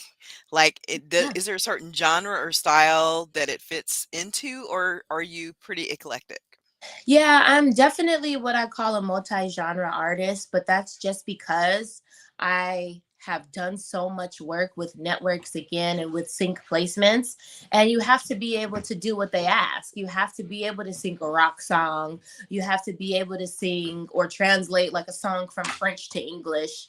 And so definitely I would call myself a multi-genre artist in that sense. However, for my solo music, I'm absolutely an R&B singer. Gotcha. And I wouldn't even say, because some people always say R&B like / neo soul. And sometimes you get those vibes from me, but I really do believe like my pocket is R&B for sure.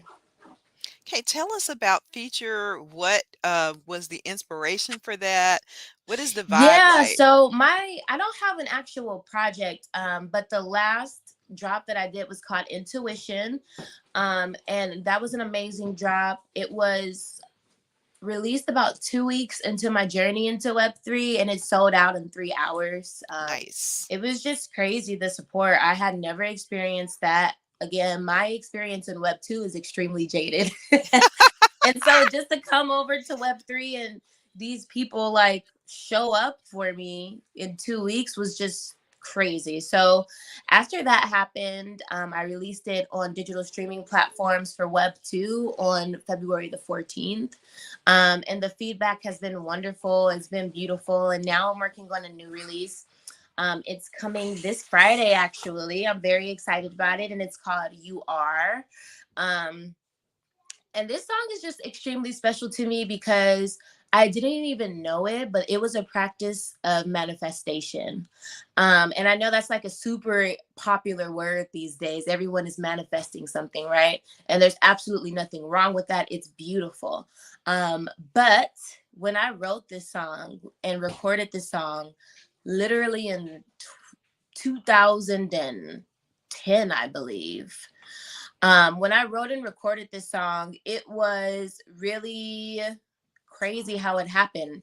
I'll just do a quick little story about it. And you'll be able to hear it too. I'll play it for you guys. But yeah, You Are is really, it was written while I was laying in bed. I was living in Santa Monica at that time. And a friend of mine sent over some music, and I'm like, this is absolutely beautiful. Like, I have to do this, right? And this is, just remember, this is pre-kids, this is pre-boyfriend, partner, all of this. So I was just laying in bed, and the way that my bedroom was set up, I had these really beautiful sheer white curtains. And just the way that the sun would always come through my room, it was just always so beautiful.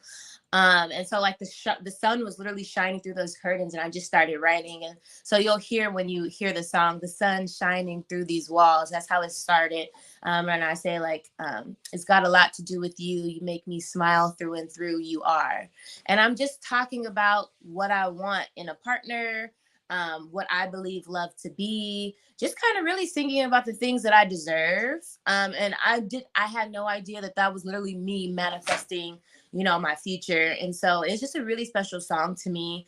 And again, this drop is coming on Friday. I'm doing a double drop. So I'm doing one on Mint songs, which is something that's near and dear to me, because when I came to this space, they had no idea who Jazzy was, but once they saw Jazzy sell out, they were like, oh my God. And so their team has been nothing but accommodating. They have done nothing but just support me in every way that I've asked them to. And so it's been beautiful. But I'll have 23 editions available of You Are on Mint songs. And it's going to be at 0.02 ETH, which is just about like $53. I wanted to make sure that it was super accessible while also offering utility. And utility is basically things that come with the MP3. So you'll be getting the MP3 and you'll be getting a POAP and you'll be getting a few other things. I'm extremely excited about that just because just being in spaces and hearing people, they want to be able to collect, but there's a lot of people that have other responsibilities that can't pay, a lot of money to get that. So I want people to be able to have it on their playlist. And then because it's a dual blockchain drop, I'm dropping on Zora as well. And that's going to be a VIP package. And I'm extremely excited about this again, because I love live performance. It's something that I thrive off of. I like to look at people in their eyes. I like to sing to crowds. I like to be just like immersed in that energy. And so for my VIPs, they're going to be getting a live show, and it's happening actually at the end of this month. And if they happen to be in Texas, in Europe, or whatever, they'll be able to stream it live as well. If they're in the Los Angeles area, I would love for them to actually come in person and to experience Jazzy in person and in the flesh. I have a 4-piece band that's going to be playing with me. I'm going to be doing all of the Web3 releases that I've done thus far. So Intuition will be there. I'll be playing Feather. I'll be doing this drop, You Are, along with 2 new songs that I'm extremely excited about. And my collectors will just get so much more. I mean, voting rights on my next release. They'll get a POAP. They'll get art, and it's specific cover art only for VIPs from an extremely talented Web3 artist. I can't wait to reveal it. I have one more day to hold my tongue with this. Like, it's taking all of me to not be like, this is who it is. But yeah, I'm extremely excited about it because I call this my Independence Day drop. I am not only trying to fund the concert that I want to put on for these holders, but I'm also trying to fund the ability to take a leave of absence from work. I have a son who's special needs, and he has sensory sensitivity and ADD. And his school just like gave us not even a 24-hour notice and let us know that they were letting him go because they weren't able to accommodate him. And so that kind of threw us for a loop, because having to have an 8-year-old at home that still requires education is just hard all the way around. But when you have 2 parents that also have work, it's even more difficult. And so, there was no consideration there, but I also look at it as a blessing because it pushes me to go harder and to make sure, that my kids get the best that they can. So again, this is like my Independence Day drop. I'm looking forward to being able to take a leave of absence to homeschool my children, to be able to put in more time and energy into my music. It's just kind of all around like a full big deal. And so I'm just really excited for the future. I'm just really excited about just like Web3 as a whole and what that looks like for people who crave the option to choose. Really, it's really about just being able to say, I want to see my future this way. Let me go get it myself, and that's what Web3 offers. It's a big deal to me. So I'm very bullish when it comes to Web3. I love that message. And I love that message, especially for women, go get it. You have the power to do this. You have the power. Even if it requires a little bit of juggling, we're good at that. We do Absolutely. that all the time. I always say, people are always like, how do you do it? I'm like, a lot of prayer and a lot of grace, because listen, without those 2 things, honey, I would be crazy, but I do make sure to grace myself every single day and just let myself know you are not superwoman. It's okay if you make Mhm. mistakes. Mhm. Give yourself time to grow and to learn at the same time. And it's funny because, these are the same things that I'm literally teaching my kids. So we're kind of just grooving. We're vibing together, learning Yes. together. And it's just important for me to be a good example for my household first, but then also for the outside world, just for them and everyone to know like this absolutely can be done. And I know you mentioned you're gonna give us a little sample of your music. Is there any plans for music video NFTs for you? Yes, there is. I'm happy you asked.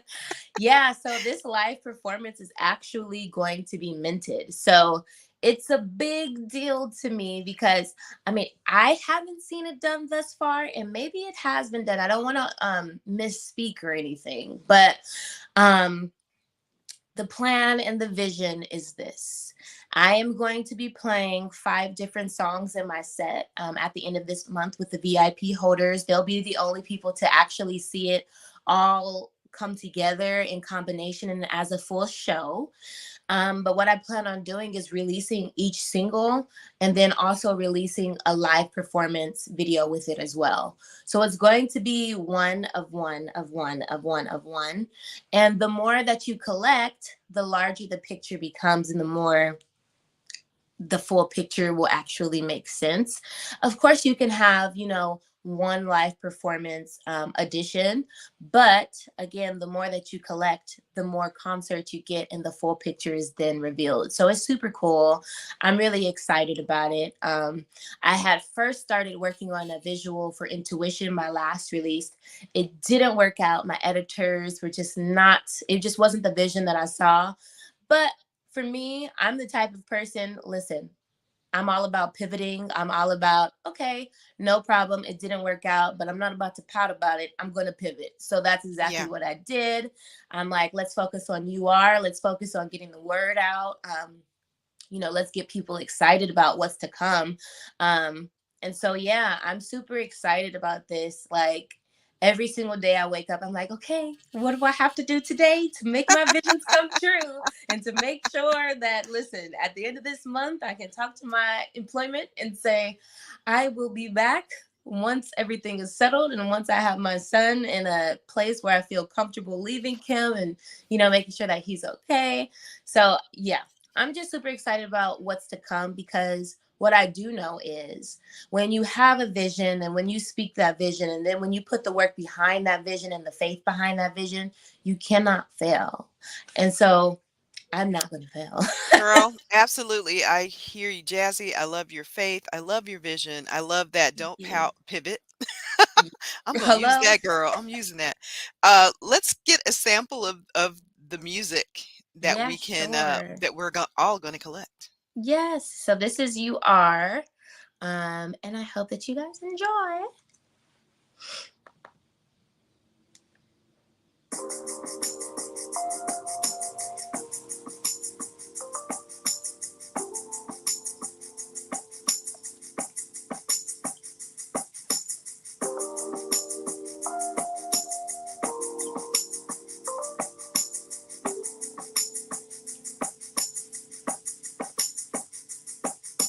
The sun is shining through these walls. Got a lot to do with you. You make me smile through and through. You are my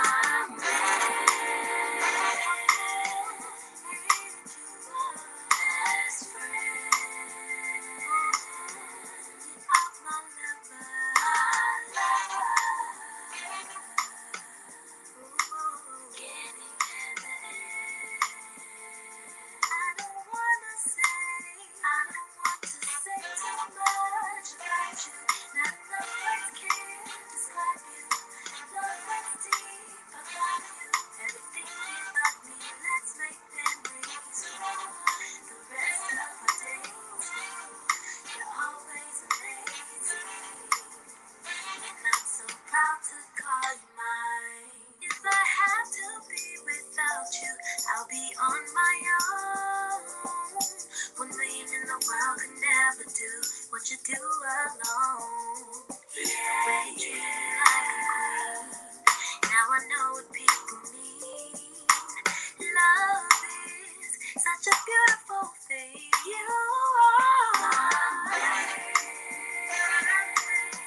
love that song.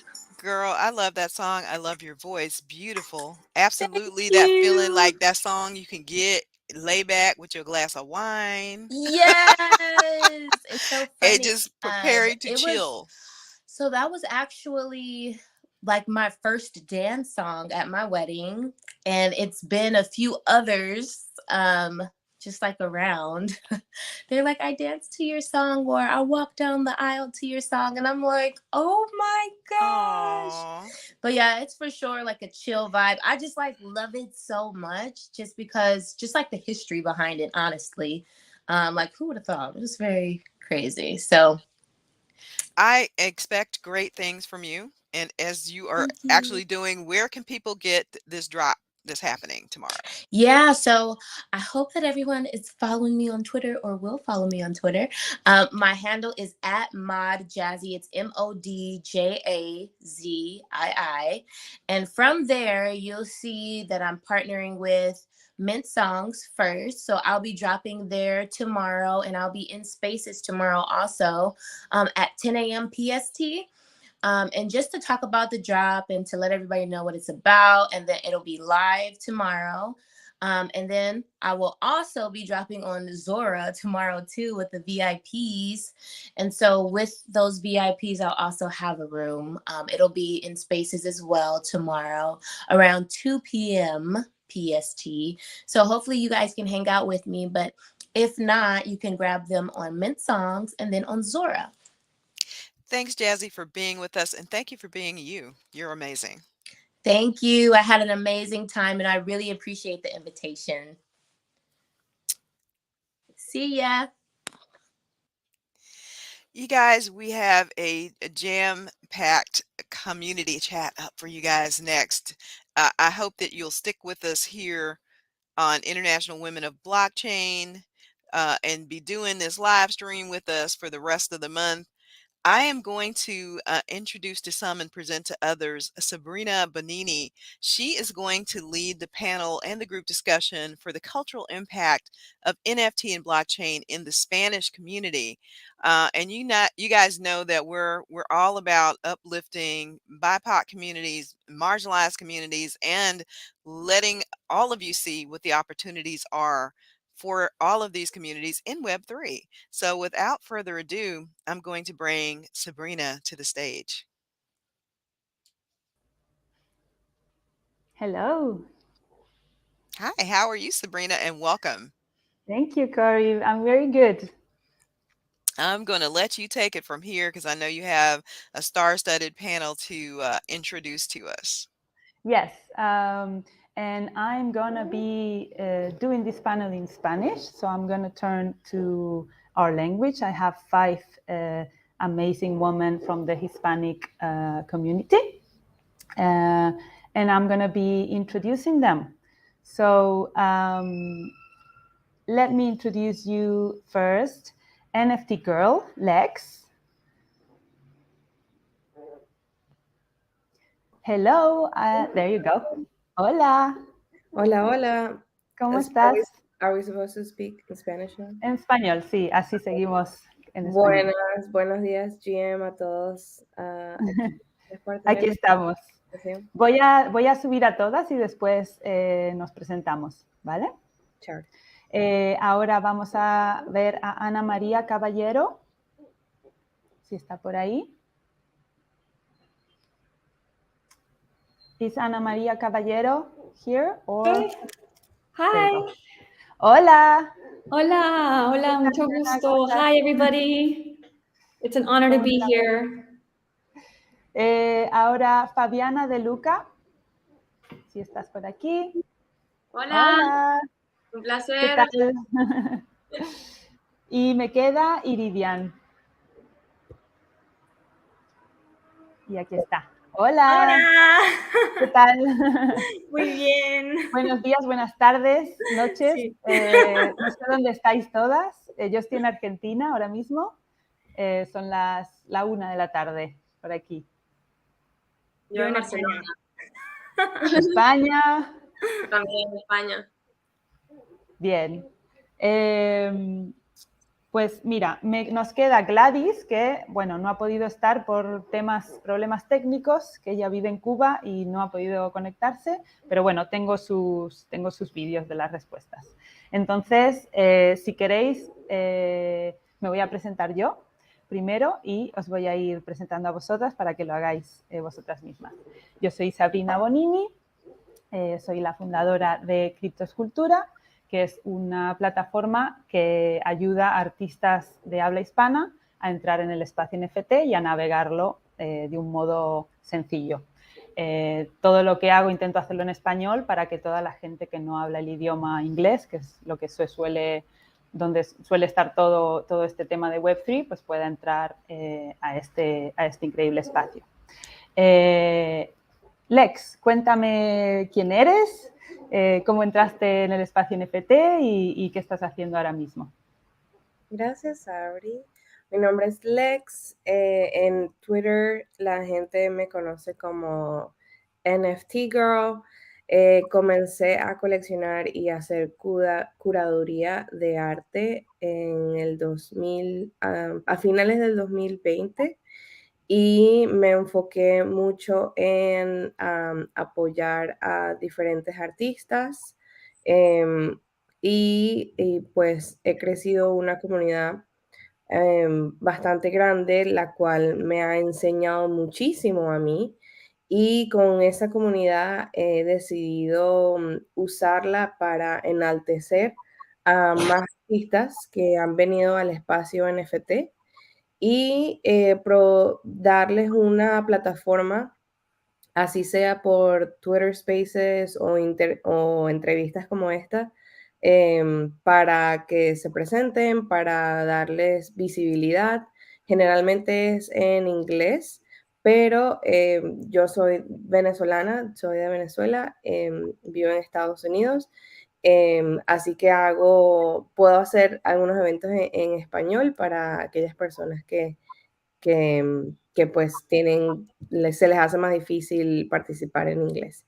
Tengo un show llamado The Joy of NFTs, en donde invito a artistas a contar su historia y a hacer una pieza durante el show y hablar un poquito del proceso creativo que ellos tienen. Y nada, en lo que yo pueda ayudar a artistas a darles una plataforma, eso es en lo que yo estoy enfocada en este momento. Genial, me encanta. Y además, yo te llevo siguiendo mucho tiempo y ya hemos hecho cositas juntas y la verdad que el trabajo que haces es espectacular y me encanta que ahora empieces también en español para la comunidad que cada vez crece más. Yo no sé vosotras si pensáis lo mismo, pero cada vez hay más y más gente, así que es genial. Bueno, Ana María, ¿quieres presentarte? Claro que sí. Hola a todas y todos que estén oyéndonos. Mi nombre es Ana María Caballero. Soy poeta colombiana. He vivido realmente la mitad de mi vida en Bogotá y la mitad en Estados Unidos. En este momento me encuentro en Estados Unidos. He publicado tanto en español como en inglés y siempre sentía que la poesía necesitaba ser valorada como una obra de arte y que realmente nos ha faltado la manera de transaccionarla, de intercambiarla, porque por mal que bien, sin entrar en escalas de valor, la manera como la sociedad aprecia y expresa su aprecio por los objetos de arte o lo que sea, artefactos culturales, es por medio de las transacciones, el intercambio, y realmente no había una manera de intercambiar poesía aparte de los libros. Pero pues un poema que te puede tardar un año en escribir, dentro de un libro de 40 poemas a $15, para mí no realmente manifiesta el valor de un poema como una obra de arte. Y cuando encontré la blockchain, para mí realmente fue como que, nada, se partió el mar rojo, ¿no? Las nubes se abrieron y dije, esta es la manera de manifestar el valor que tiene un poema como una obra de arte. Y bueno, fundé una galería para traer poetas del mundo tradicional y maridarlas emparejarlas, con criptoartistas para crear obras de arte, muchas de las cuales tienen el elemento de la voz. Entonces también se aprovechan de todos los medios digitales que nos dan la blockchain. Muchas gracias.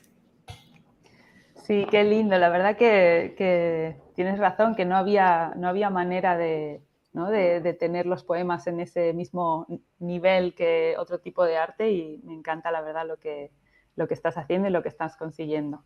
Bueno, Fabiana, ¿qué tal? Cuéntanos de ti. Bueno, estoy encantada de estar aquí, así que hola a todas, bueno, y a todos los que nos escuchan.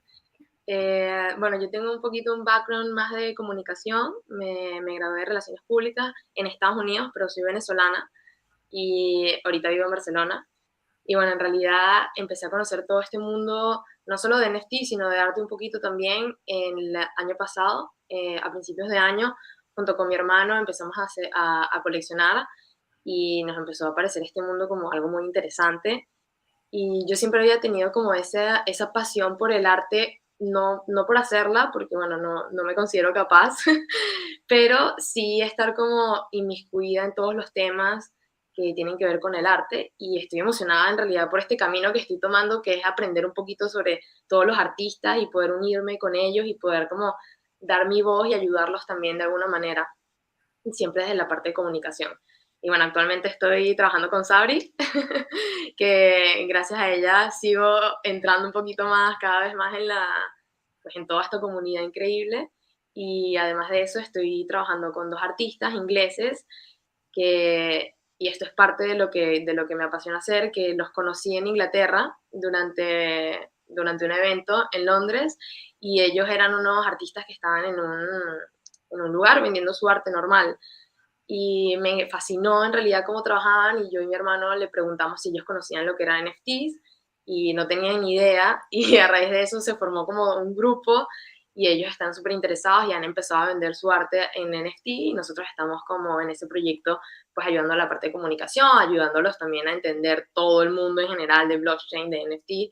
Entonces creo que estos son mis 2 proyectos importantes ahora y estoy pues súper emocionada, la verdad. Genial, muchas gracias. Y yo súper agradecida de que estés conmigo en Criptoescultura, que sin ti no podría estar aquí. Así que gracias. Y vamos entonces con Iridian. No sé si lo digo bien el nombre. Sí. Iridian, vale. Iri, ok, Iri es más fácil. Hola a todas, pues cuéntanos. Estoy súper agradecida de estar aquí. Os admiro a todas muchísimo, os escucho mucho en los espacios, así que para mí es un honor estar aquí con todas vosotras, así que muchísimas gracias. Bueno, yo soy astróloga y soy artista plástica, y llevo en el mundo del autoconocimiento, podría decir toda la vida, ¿no? Pero como más a full en los últimos 15 años. Y bueno, siempre he mezclado un poco la astrología, el esoterismo, el arte, ¿no? Como forma de abrir puertas internas, ¿no? Porque yo hago arte abstracto, entonces es la forma de permitirme también a mí como ahondar en mi interior y permitírselo al espectador o a la espectadora, ¿no? Entonces, en ese camino ahí de autoconocimiento, bueno, yo hacía lienzos con acrílico, fluido, gigantes. Y el año pasado, bueno, finales del 2020, yo siento la necesidad como de trasladarlo a lo digital, ¿no? Nunca había hecho nada digital, pero sentía la necesidad por 2 cosas. Una, por la versatilidad que me daba lo digital, y otra por la libertad que me daba, ¿no? Porque al final yo hacía lienzos tan grandes y demás que también como a nivel de material me limitaba mucho, ¿no? Y tampoco me favorecía el poderme mover. Soy una persona que me muevo mucho y vi ahí en lo digital como una puerta. Empecé a hacer arte digital, abstracto igual, y en febrero del 2021, marzo del 2021, es cuando, bueno, la vida me lleva a los NFTs, ¿no?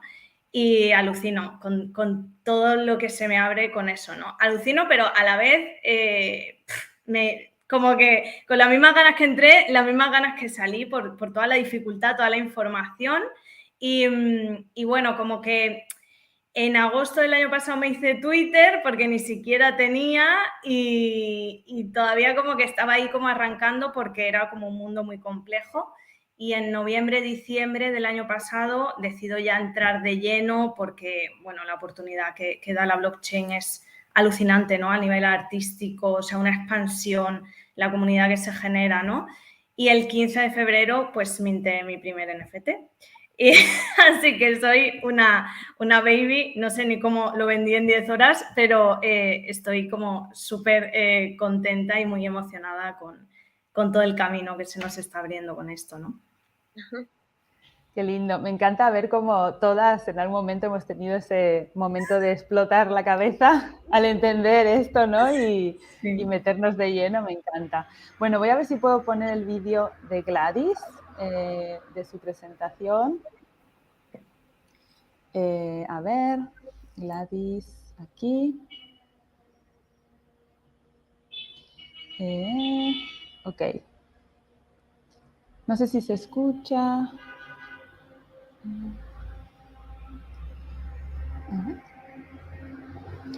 Can you hear me? Can you hear me, guys? No? There you go. Hola, muchas gracias primero Sabrina por haberme invitado a formar parte de este panel con mujeres tan talentosas que están trabajando dentro del mundo del blockchain. Mi nombre es Gladys, soy historiadora del arte, curadora y llevo varios años, 2 años de 2020, que ya en el mundo del blockchain y los NFTs es un recorrido bastante grande. Llevo desde 2020 en el espacio y he tenido la oportunidad de trabajar con proyectos hermosísimos, ya sea de mi propia comunidad cubana como de la comunidad internacional, como es el caso de NFT Cuba Art, de The Infinity Machine Movie and Collection. Estoy ahora también involucrada en el proyecto NFT Liverpool y otros tantos que se han venido desarrollando en estos últimos 2 años. Me siento muy afortunada de ser parte de esta comunidad, la comunidad hispana. Creo que tiene una fuerza tremenda. Entré al espacio NFT de manera casual, diría yo, provocado también por inactividad que había en mi país en el circuito artístico luego de que cerrara todo, de que estuviéramos todos en confinamiento desde marzo del 2020, producto de la pandemia del coronavirus.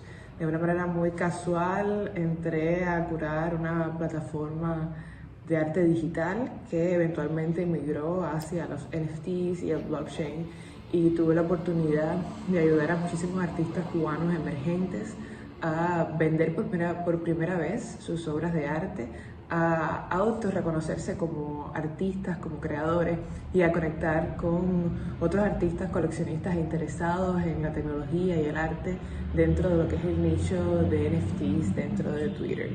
Me siento muy afortunada de haber encontrado la comunidad y de haber logrado también ser útil para los artistas que están en el espacio. Hola, estamos de vuelta. Se escuchó bien, ¿no? Qué linda, Gladys. Sí. Qué pena no tenerla aquí con nosotras. Pero bueno, ya será el siguiente. Nada, me gustaría hablar un poco ahora sobre la importancia de abrir el espacio a otras culturas, ¿no? Hemos dicho, Iri ha dicho que en algún momento se ha sentido como demasiado, ¿no? Confundida y bueno, también está el tema de que no está la información en nuestro idioma, hay muy poca. Entonces, quería saber un poco cómo cada una de vosotras cree que se puede abrir más a nuestra propia cultura, o sea, qué tipo de cosas se pueden hacer, como por ejemplo esta, para que bueno, nuestra comunidad que no habla inglés pueda entrar y comprender todo y no asustarse al entrar en este espacio. No sé si, Fabiana, ¿quieres empezar tú? Sí, puedo dar mi opinión. Bueno, yo, gracias a todo, hablo los 2 idiomas y puedo entender, o sea, sí me doy cuenta que claramente cuando se mete en Twitter o cuando buscas cualquier tipo de información, todo está en inglés. Pero también tengo mi familia en Venezuela, que no todos hablan inglés, de hecho casi ninguno, y muchos se me han acercado a preguntarme, ¿sabes cómo puedo hacer? Yo también quiero invertir, pero ¿cómo hago? Y bueno, la verdad que por ahora, y espero que esto pues siga mejorando, yo le doy como que la poca información que hay disponible en español, que en uno es criptoescultura, somos nosotros, y bueno, en realidad los twitters de gente de habla hispana que existe que coloca las cosas en español.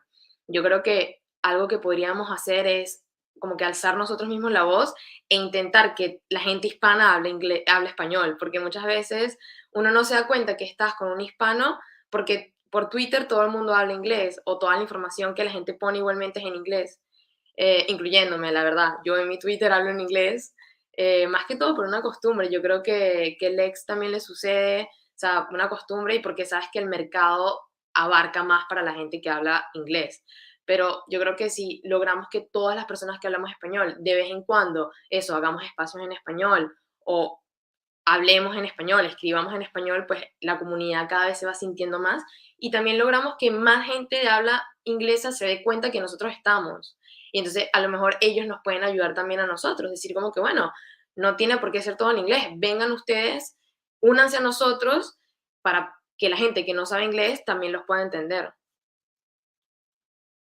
Sí, totalmente, totalmente. A mí me ha pasado mucho de hablar también, o sea, que la gente cuando yo hablo en español, los latinos que hablan en inglés dicen, ay, mira, alguien en español, por fin, ¿no? Como que es difícil, pero hay mucha gente latina y hispana que está en el espacio. Iri, ¿tú cómo te has sentido? Tú que eres la que habla un poquito menos inglés. Sí, yo la verdad que me he sentido, bueno, o sea, abrumada por la información, porque creo que aunque sea en español, sí que es cierto que la información abruma. O sea como sea, en el idioma que sea, es todo muy nuevo, estamos muy al principio, ¿no? De hecho, yo al principio, bueno, me metía más en espacios en inglés, porque no había tantos en español cuando empecé y sí que es cierto que como que en los últimos 2 meses siento que ha habido un cambio brutal y bueno, y que la comunidad hispana está haciendo una labor excepcional. O sea, yo estoy hiper agradecida, es que de verdad, porque sin saberlo, tanta gente me ha ayudado, o sea, tanta gente en tantos espacios bueno, es que me emociona y todo porque es la generosidad, ¿no? Que siento de la comunidad hispana. Siento que los espacios en general son bastante diferentes a los espacios en inglés. Hay una sensación como muy de comunidad en la comunidad hispana, o por lo menos yo lo siento así.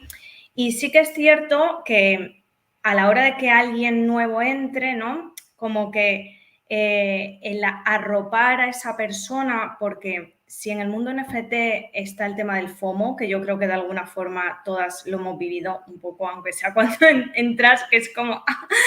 creo que con el hándicap de que esté en inglés toda la información, el FOMO todavía es mayor, ¿no? Entonces, como la importancia de la gente que entra, pues tratar de arroparla de la mayor manera posible en los espacios, bueno, como creo que se está haciendo realmente, ¿eh? Pero sí por un tema de esto, ¿no? De que no caigan tan fácil en el FOMO, de un tema de salud también mental, ¿no? Que bueno, o sea, cada uno va a casa y yo como con el tema del autoconocimiento como que también lo considero muy, muy importante eso, ¿no? Porque sí que es cierto que toda la información relativa a la blockchain y al NFT requiere tiempo, ¿no? Y Twitter muchas veces va a tanta velocidad que puede abrumar mucho, ¿no? Entonces, bueno, a día de hoy, con las herramientas que tenemos hoy, yo creo que estoy ya mejorando, porque sí que es cierto que tampoco Discord es muy intuitivo, ¿no? Entonces es como que las herramientas que quizá podrían servir para ampliar la información casi que estresan más.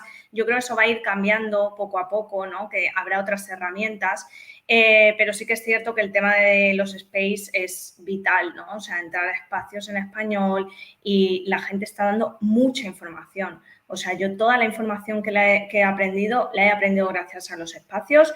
El año pasado yo hice un curso de NFT antes de meterme en Twitter y no habría hecho falta hacerlo, porque la gente da tanta información con tanto amor, de manera tan generosa, que son herramientas que es muy importante aprovechar, ¿no? Porque ahí es cuando de verdad puedes entrar en el mundo NFT para mí. Sí, es verdad que es bastante abrumador, nos pasa a todas o nos pasó a todas, yo creo. pero a la vez ayuda tanto, ¿no? La gente, la comunidad es tan abierta a ayudar sin ningún Es una tipo, sin pasada. esperar nada, ¿no? O sea, es increíble, la verdad que esa parte a mí me encanta también de esta comunidad. Lex, ¿qué te parece? Estoy de acuerdo con lo que ha dicho Fabiana y Iri. Yo creo que solamente hablando con artistas puedo notar que tiene para entrar, y especialmente para los hispanos, tiene que haber un cambio de mentalidad, porque en el área artístico de antes era muy competitivo, ¿verdad? Y era muy cerrado. Y era como que yo no te voy a decir porque yo me he matado trabajando y tú tienes que hacer lo mismo, y era como muy separado. em, y era como que el que sobreviva, el que tenga esa oportunidad de oro es el que lo va a hacer. Y cuando vienes a este mundo del criptoarte, es muy diferente y la gente espera que tú des la información para tú recibirla, y tienes que tener esa mentalidad de que ya tienes que bajar la guardia, tienes que ser un poquito más abierto y conectar con esa gente que sí tiene esa banderita en su Twitter que dice, México, Colombia, lo que sea. Si yo fuera un artista o cualquier persona que quiera aprender y no hablo inglés, yo lo primero que haría sería identificar esas personas que están en mi mundo, así sea, si es poesía, de poesía, si es de música, si es de arte plástico, encontrar a gente que ya lo está haciendo y identificar a gente que son latinos o hispanos que ya lo están haciendo y conectarlos, ver lo que hacen, aprender de ellos y tomar esa proactividad de hablarles, porque con seguridad, si le escribes a 5 personas, al menos 2 te van a responder. Y y preguntarles cosas que tengas dudas, y tal vez crear tú tu propio espacio. Si tú no estás viendo un espacio que te ayude, tú puedes crear tu propio espacio. Y si tú no sientes que tienes las herramientas o el conocimiento para conducir un espacio tú solo, pues pregúntale a ese artista que ya tiene tiempo haciéndolo y que sabes que hable español, y dile como que, hey, tengo estas preguntas, tú sabes bastante, ¿por qué no trabajamos juntos para que yo te haga esas preguntas que son genuinas y tú puedas compartir con el resto de las personas? Está grabado, te conviene porque después si alguien te pregunta lo mismo, le puedes mandar esa misma grabación. Y, y hay muchas ideas así que puedes hacer para aprender y para que le puedas dar ese conocimiento a otra gente. Yo creo que hay muchas maneras de ponerse creativo y de poder poner esa información en otros idiomas. Yo creo que no es nada más en español, creo que esta idea que acabo de lanzar pues es posible en cualquier idioma. Y nada, yo creo que es cuestión de verdad ponerse creativo y buscar a esas personas que te pueden ayudar y crear esa conexión que viene bien genuina. No hacerlo porque quiero hacer mi colección, quiero vender mi arte. Moro, tiene que venir más de verdad quiero aprender para hacerlo bien. Porque la gente es muy buena en oler si lo estás haciendo por las razones correctas.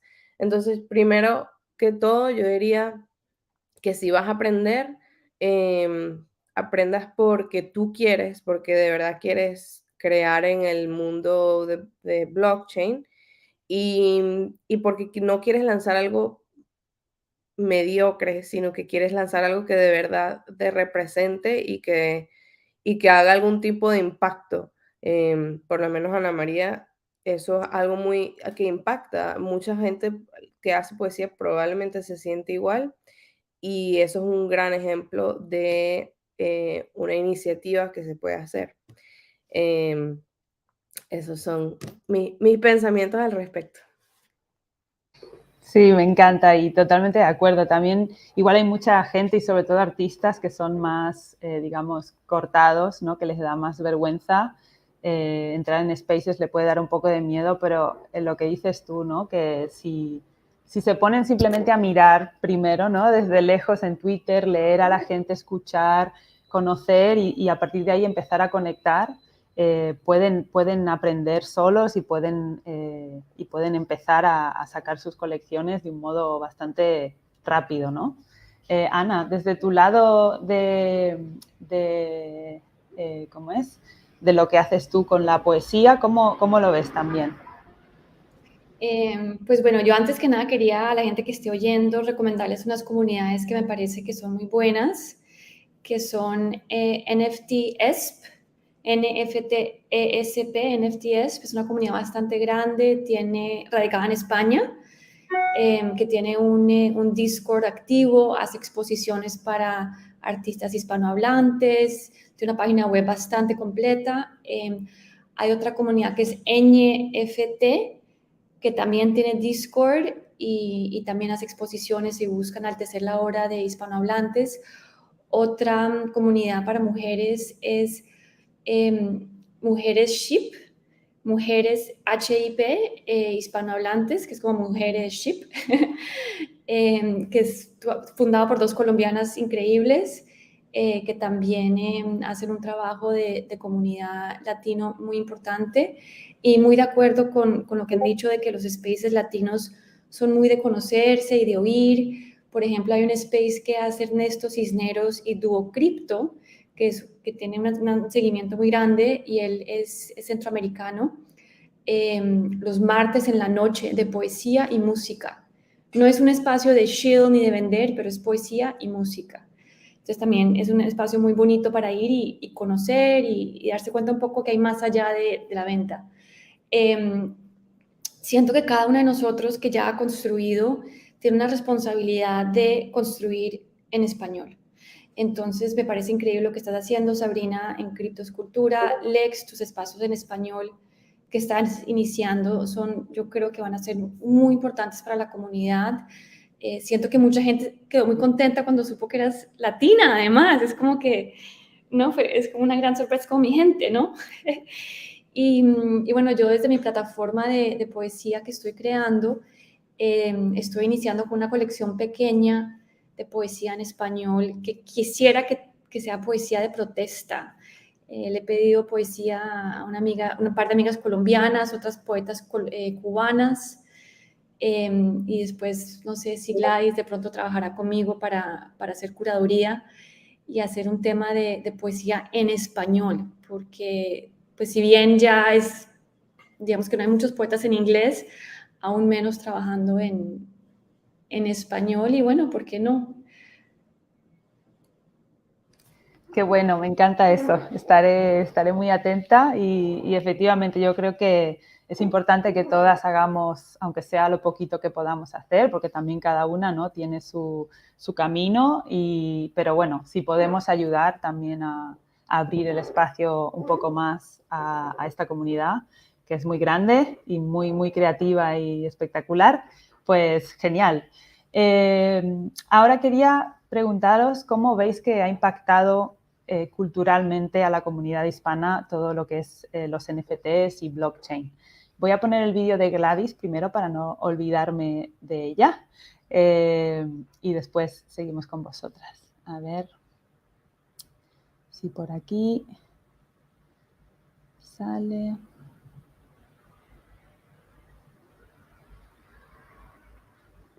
Toda esta explosión ha tenido un impacto positivo para la cultura, las personas que formamos parte de la cultura hispana.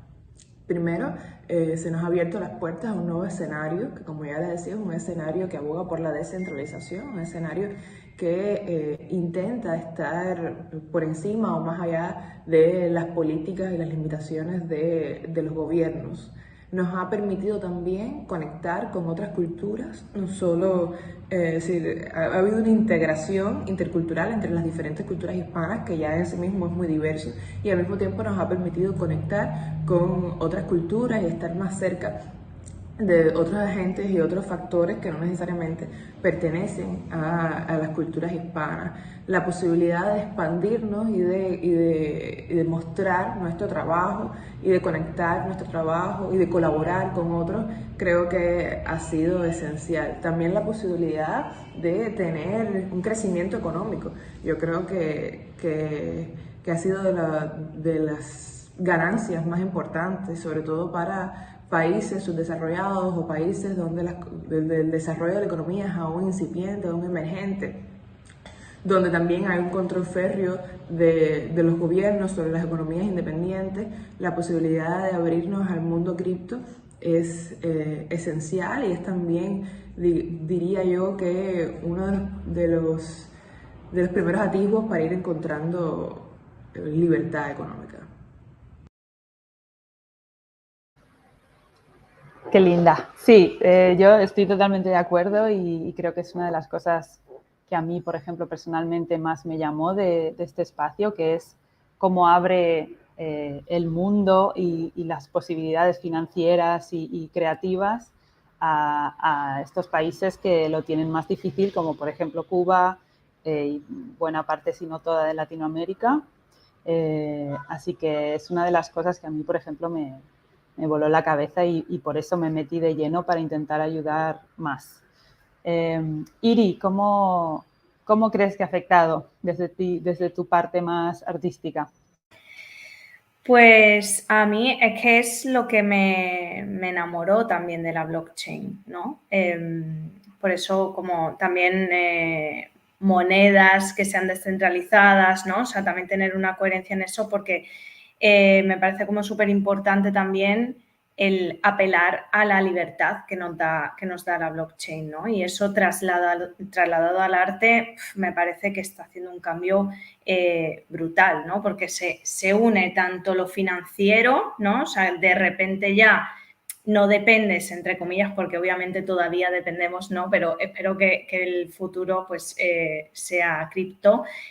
No dependes tanto de bancos, ¿no? De activos financieros de los que dependíamos, y a nivel artístico también es una liberación, ¿no? O sea, porque de alguna manera muchísimos artistas que no tenían opción de acceder a un espacio en el que se valorara su arte, ¿no? Porque perdón, considero que el plano artístico siempre ha estado muy teñido de, bueno, cierto ambiente cerrado, ¿no? Y exclusivo para unos pocos.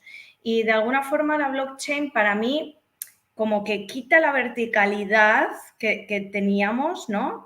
Y nos demuestra que al final estamos en una horizontalidad y que todos y todas estamos juntos en esto, ¿no? Y por eso también es como cuando entras en el mundo NFT es tan potente todo, ¿no? Porque de alguna forma el plano artístico, tal y como yo lo vivo, siempre se ha caracterizado, ¿no? por un ego bastante potente, ¿no? Porque era la lucha que había también, o sea, había una lucha vertical de, bueno, quiero llegar ahí, ¿no? Y quiero demostrar.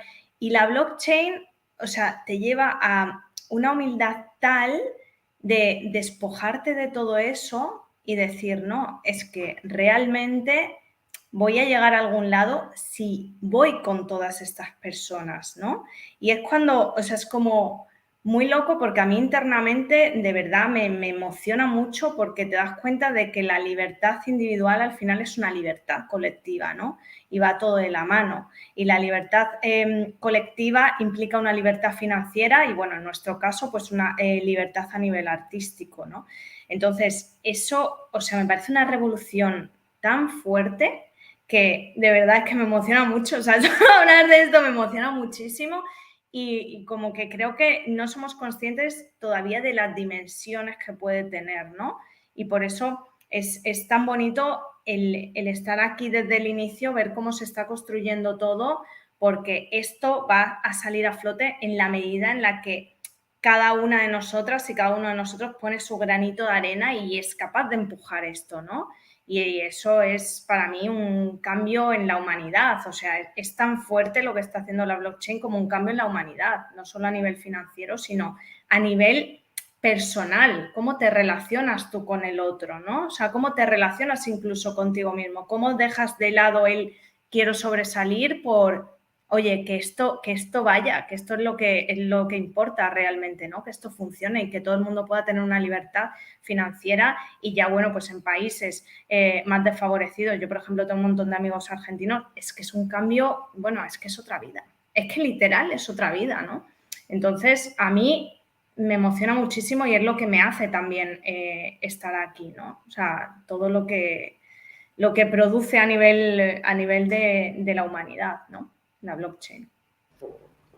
Sí, totalmente. Además, creo, es lo que dices, como que estamos todos juntos en una nueva tecnología que estamos todos empujando y todas empujando juntos y creándola, ¿no? En el camino. No es algo que ya viene predeterminado y que tienes que entrar como puedas y hacerte huecos, sino todo lo contrario, es vengan todos, todas y juntos vamos hacia adelante a crear este nuevo mundo que es positivo y que abre muchas puertas. Fabiana, ¿cómo lo ves? Bueno, yo creo que está casi todo dicho en realidad entre Gladys e Iris. Bueno, yo pienso exactamente igual. A nivel financiero creo que es súper importante para los artistas, sobre todo, repito lo mismo, viniendo de países tercermundistas, obviamente yo pienso en gente de mi país, en Venezuela, pues con todo el sistema monetario, todos los problemas políticos que existen, tener la posibilidad de vender tu arte a cualquier persona del mundo, porque es eso, ¿no? Las puertas se te abren no solo para la gente que te ve en físico, que ya eso de por sí también arraiga otros problemas, ¿no? Tener que buscar un lugar donde mostrar tu arte, alguien que lo quiera ver, que lo quiera comprar, que lo quiera armar, esto como que toda esa logística se la lleva y entonces tú puedes mostrar tu arte a literalmente todo aquel que quiera verla, ¿no? Entonces, sabes, tus puertas obviamente se abren infinito y eso pues financieramente sin duda te ayuda. Y otra cosa que me gusta destacar es, sí, la globalización es aún más tangible, ¿no? O sea, antes, ¿sabes? Antes de la pandemia ya existía, pero ahorita aún más, entonces que todos nos podamos ver, que no importa dónde estemos, que no importa literalmente quién sea la otra persona, o sea, yo personalmente conocí a Sabrina a través de Twitter. Claro, yo no tenía ni idea de quién era ella, yo conocía era su muñequito y ella conocía el mío. Y un día El decidimos, avatar, ¿no? De todas. un día decidimos vernos en persona y es como que, bueno, eres tú. Entonces, claro, siento que eso elimina también un montón de barreras y un montón de prejuicios también que antes teníamos y que cada vez hay menos. O sea, no solo gracias a blockchain y NFT, sino en general como que vamos todos avanzando hacia eso. Y, y bueno, sin duda esto ayuda, eso, no solo artistas o de lo que uno normalmente tenía como concebido lo que es un artista, sino también personas que, ¿sabes? De repente, bueno, o sea, me autoenseñé a hacer esto que estoy haciendo y lo estoy logrando y estoy sacándole provecho a eso. O sea, toda mi vida había sido ingeniera, que tenemos un caso así en criptoescultura, y de repente, bueno, pero siempre me había gustado pintar, pero nunca lo había considerado como parte de mi vida real y ahorita sí puede ser. Entonces, sin duda te cambia la vida de maneras increíbles. De verdad, estoy 100% de acuerdo con lo que comentaron antes. Sí, exacto. Eso que has dicho ahora de que abre las puertas también a artistas que estaban escondidos, ¿no? Gente que efectivamente que a lo mejor no podía haber vivido de su arte o no se consideraba un artista en su vida y que de repente con esta tecnología lo es. O sea, el artista lo es siempre, pero también uno tiene un poco de dificultad a veces para creerse que lo es y esto lo ha abierto, la verdad, a mucha gente y luego artistas, ¿no? Que a lo mejor no, por ejemplo, yo que vengo del cine, muchos artistas que trabajan en visual effects y cosas así, ¿no? Animación, gente que nunca hace un arte para venderlo como artista, pero realmente está haciendo arte, están haciendo películas increíbles, están haciendo gráficas espectaculares y que ahora pueden ser artistas y vender lo que ellos quieren hacer, ¿no? Eso a mí también es algo que me encantó. Bueno, como estamos llegando un poco al final, voy a hacer la última pregunta y pasamos a Ana y Alex, de hablar un poco del futuro. ¿Cómo veis el espacio para nuestra comunidad, el espacio NFT? Lex. Yo pienso que en parte del arte creo que se va a mantener esa, la idea principal que todo el mundo descubrió sobre nivelar el, las oportunidades independientemente de en dónde te encuentres. Yo creo que eso no va a cambiar o no debería cambiar. Em, lo que creo que va a cambiar es cómo se ve y la cantidad de plataformas que ayudan a, a mostrar el criptoarte y no nada más el criptoarte. Yo creo que el criptoarte es una pestaña como de un libro de como 10.000 pestañas, porque el blockchain no es nada más para el arte, puede ser para cualquier tipo de industria. Entonces, si tú haces, si tú eres ingeniero y quieres hacer un producto que puede ayudar a cierta audiencia en el Web3, lo puedes hacer. Es un ejemplo pequeño, pero yo creo que hay muchísimos use cases. No sé cómo se dice en español, pero hay muchísimas formas de usar el blockchain que todavía no se han explorado y que todavía no se entiende realmente cómo se va a ver en el futuro. Pero en el centro de todo es lo más importante es que todo va a estar más nivelado en el sentido de que no importa de dónde eres, no importa dónde estás, tú te pones tus propios límites, tú eres el único que te limita a conseguir el éxito que quieras tener, así sea como un fundador o como un creador. Y eso es lo que hay que mantener como cerca de nosotros para recordar que nuestro papel es muy importante hoy más que nunca porque el futuro de esto no va a depender de una entidad central, va a depender de toda la gente que está involucrada. Así que estoy muy emocionada de formar parte de esta comunidad.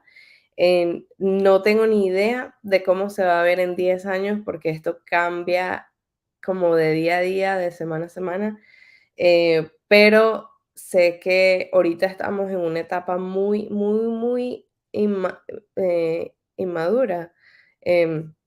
Y todavía falta muchísimo por aprender em, y, y por realizar. Así que yo invitaría a la gente a que venga desde ahora para que sean parte de esa gente que ayuda a construir ese futuro que no sabemos mucho cómo va a ser, pero tú puedes ser parte de ello y puedes tener esa opinión en construirlo. Sí, exacto. Es lo mismo que decía antes. Si entran, cuanto antes entren, antes forman parte de esto y pueden construir con nosotras y con toda la gente que está metida, que realmente parece mucha, pero yo creo que todavía es muy pequeña la comunidad, en realidad. Entonces hay mucho hueco, mucho espacio a que crezca muchísimo más, ¿no? Ana, ¿cómo lo ves tú? Pues yo lo veo desde una perspectiva, digamos, muy literaria y me parece que es absolutamente fascinante y emocionante lo que la blockchain puede hacer para las obras literarias, especialmente formatos cortos. Confieso que todavía no tengo claridad completa sobre cómo podría ser un buen uso de blockchain para libros grandes, aunque esta noche voy a estar hablando en un panel sobre eso, sobre las posibilidades de publicar obras más largas en la blockchain, descargar libros. Yo sigo siendo una persona que ama el libro en sus manos. Entonces me parece más bien que la blockchain para la literatura, es algo que vengo pensando, puede ser es una compañía, que sea una compañía y un elemento adicional y muy enriquecedor de una obra literaria. O sea, yo tengo mis poemas que se publican en un libro, pero aparte de eso está el formato NFT, con voz, con arte visual, y una cosa no quita la otra, se enriquecen. Entonces me parece que hay un diálogo que apenas, como hemos venido diciendo, se está dando sobre las posibilidades del blockchain para las obras literarias, y me parece que algo que hace la blockchain, así como ustedes dicen que nivelan, es nivelador también entre los medios artísticos. Entonces, si bien tú no apreciabas antes un poema como una obra de arte, ahora presentado en un medio digital en el cual lo estás apreciando en tu computador, en una pantalla, al igual que un video o que un cuadro digital, pues el poema está igual, está en el mismo escalafón. Entonces eso ayuda a que la gente abra la mente, ¿no? La blockchain invita a que cambiemos cómo valoramos muchas cosas en nuestras vidas, y creo que la poesía, gracias a Dios, parece ser una de ellas. Hay mucho interés por este medio nuevo, así como por otros medios, digamos que están iniciando en la blockchain, como los cuentos cortos, los textos generativos con inteligencia artificial. Todo esto es digamos que terreno muy rico para explorar. Y bueno, si ya nos estamos despidiendo, yo en verdad quiero a Sabrina y a Fabiana felicitarlas por el proyecto de criptoescultura.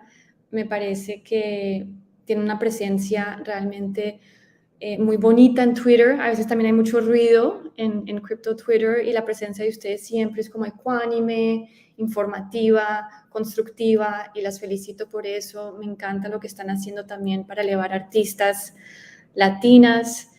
Desde su plataforma están definitivamente construyendo algo que va a ayudar a mucha gente. Gracias. Sí, es la idea poder seguir ayudando y creciendo todas juntas. Voy a poner el vídeo de Gladys, que creo que me da tiempo, que es rapidito, y nos vamos despidiendo. A ver.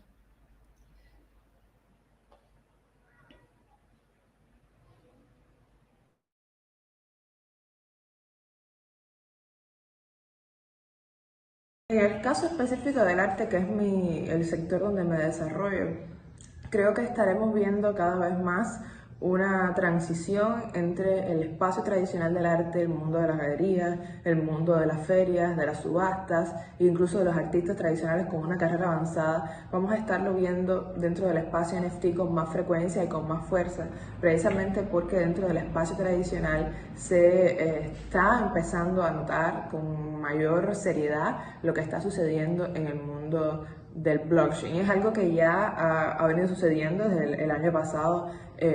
Se vieron en eventos importantísimos, ya fueron las casas de subasta o en lo que fue la Semana de Arte de Miami, Basel específicamente. Ya se empezaron a notar este tipo de transiciones de una manera más fuerte. También creo que los artistas van a empezar a hacerse cada vez más independientes de los marketplaces, teniendo la posibilidad de crear sus propios contratos inteligentes, y son nuevas herramientas que están aprendiendo y que se están socializando y que se están haciendo cada vez más accesibles a los usuarios de la web 3.0. Y creo que va a ser el futuro lo veo como que va a irse adoptando de manera masiva, no solo en el escenario del arte, sino en muchos otros escenarios que se van a ver beneficiados de estas nuevas tecnologías. Sí, un poco lo que decíamos antes, ¿no? Que se va a ir abriendo. Y también una cosa que quería comentar es que también es importante decir que blockchain no viene para eliminar lo que ya existía, tampoco en el sentido de que va a seguir habiendo galerías, va a seguir habiendo arte físico, y pueden ser complementarios, como decía Ana María. Lo interesante es eso, que se complementen y que también abran a otro tipo de arte digital que ya existía o que puede generarse nuevo, ¿no? Bueno, para finalizar, si queréis cada una decir vuestros handles de Twitter, Instagram, páginas web para que os puedan encontrar. Veo que algunas lo habéis puesto. Pero nada, Lex, si quieres un poco decir dónde te pueden encontrar. Sí, me pueden encontrar en Twitter como NFT Girl, en Instagram como NFT Girl Art, y en YouTube pueden ver el show llamado The Joy of NFTs, y pues todos los links para ver las colecciones y todos los artistas que han sido parte de la comunidad que he tenido la suerte de ser parte, lo pueden encontrar en el link de mi biografía en Twitter, si es más fácil ir a un solo lugar. Genial. Ana. Ya lo acabé de poner. En Twitter soy Caballero Anamá. Y ahí pueden encontrar links a mi página web, donde tengo toda mi obra publicada, si la quieren leer. Y también links a mis poemas como obras de arte. Y también está el link a The Verse, que es la galería donde estamos trabajando con un grupo de amigas para traer más poesía al blockchain. Genial. Iri. A mí en Twitter me pueden encontrar en Iridian Art, Instagram Iridian Art también. Y luego si quieren profundizar un poquito más en mi obra, iridian.com, tengo ahí también la web. Y nada, quería darte las gracias, Sabrina, por facilitar este espacio y daros las gracias a todas, de verdad, por todo lo que estáis haciendo por la comunidad. Os admiro muchísimo y, bueno, para mí ha sido un placer estar aquí, así que muchísimas gracias a todas. Gracias a ti, Iri. Fabi. Bueno, a mí, si me quieren seguir por Twitter, que es en realidad donde hablo sobre NFT, es Fabiana DD, mi nombre y un pedacito es mi apellido. Y lo más importante es que nos sigan por Criptoescultura en Twitter y en Instagram, que es igual. Gracias, sí. A Criptoescultura nos podéis encontrar en Instagram y Twitter como @criptoescultura y criptoescultura.com, que tenemos la web, todo siempre en español. Algunas veces pongo algo en inglés en Twitter, pero intento que sea todo en español. Y bueno, I'm going to change to English, and I wanted to thank everyone, all of you, for joining me. It's been a super pleasure. I'm super emocionada to be talking to you all. I hope we can do more of this, and I hope that we can, open this and do these kind of events in Spanish more often. So yeah, thank you very much, and thank you, Jinka, thank you, Cory, thank you, Nicole, for letting us be in here talking in Spanish. Thank you very much.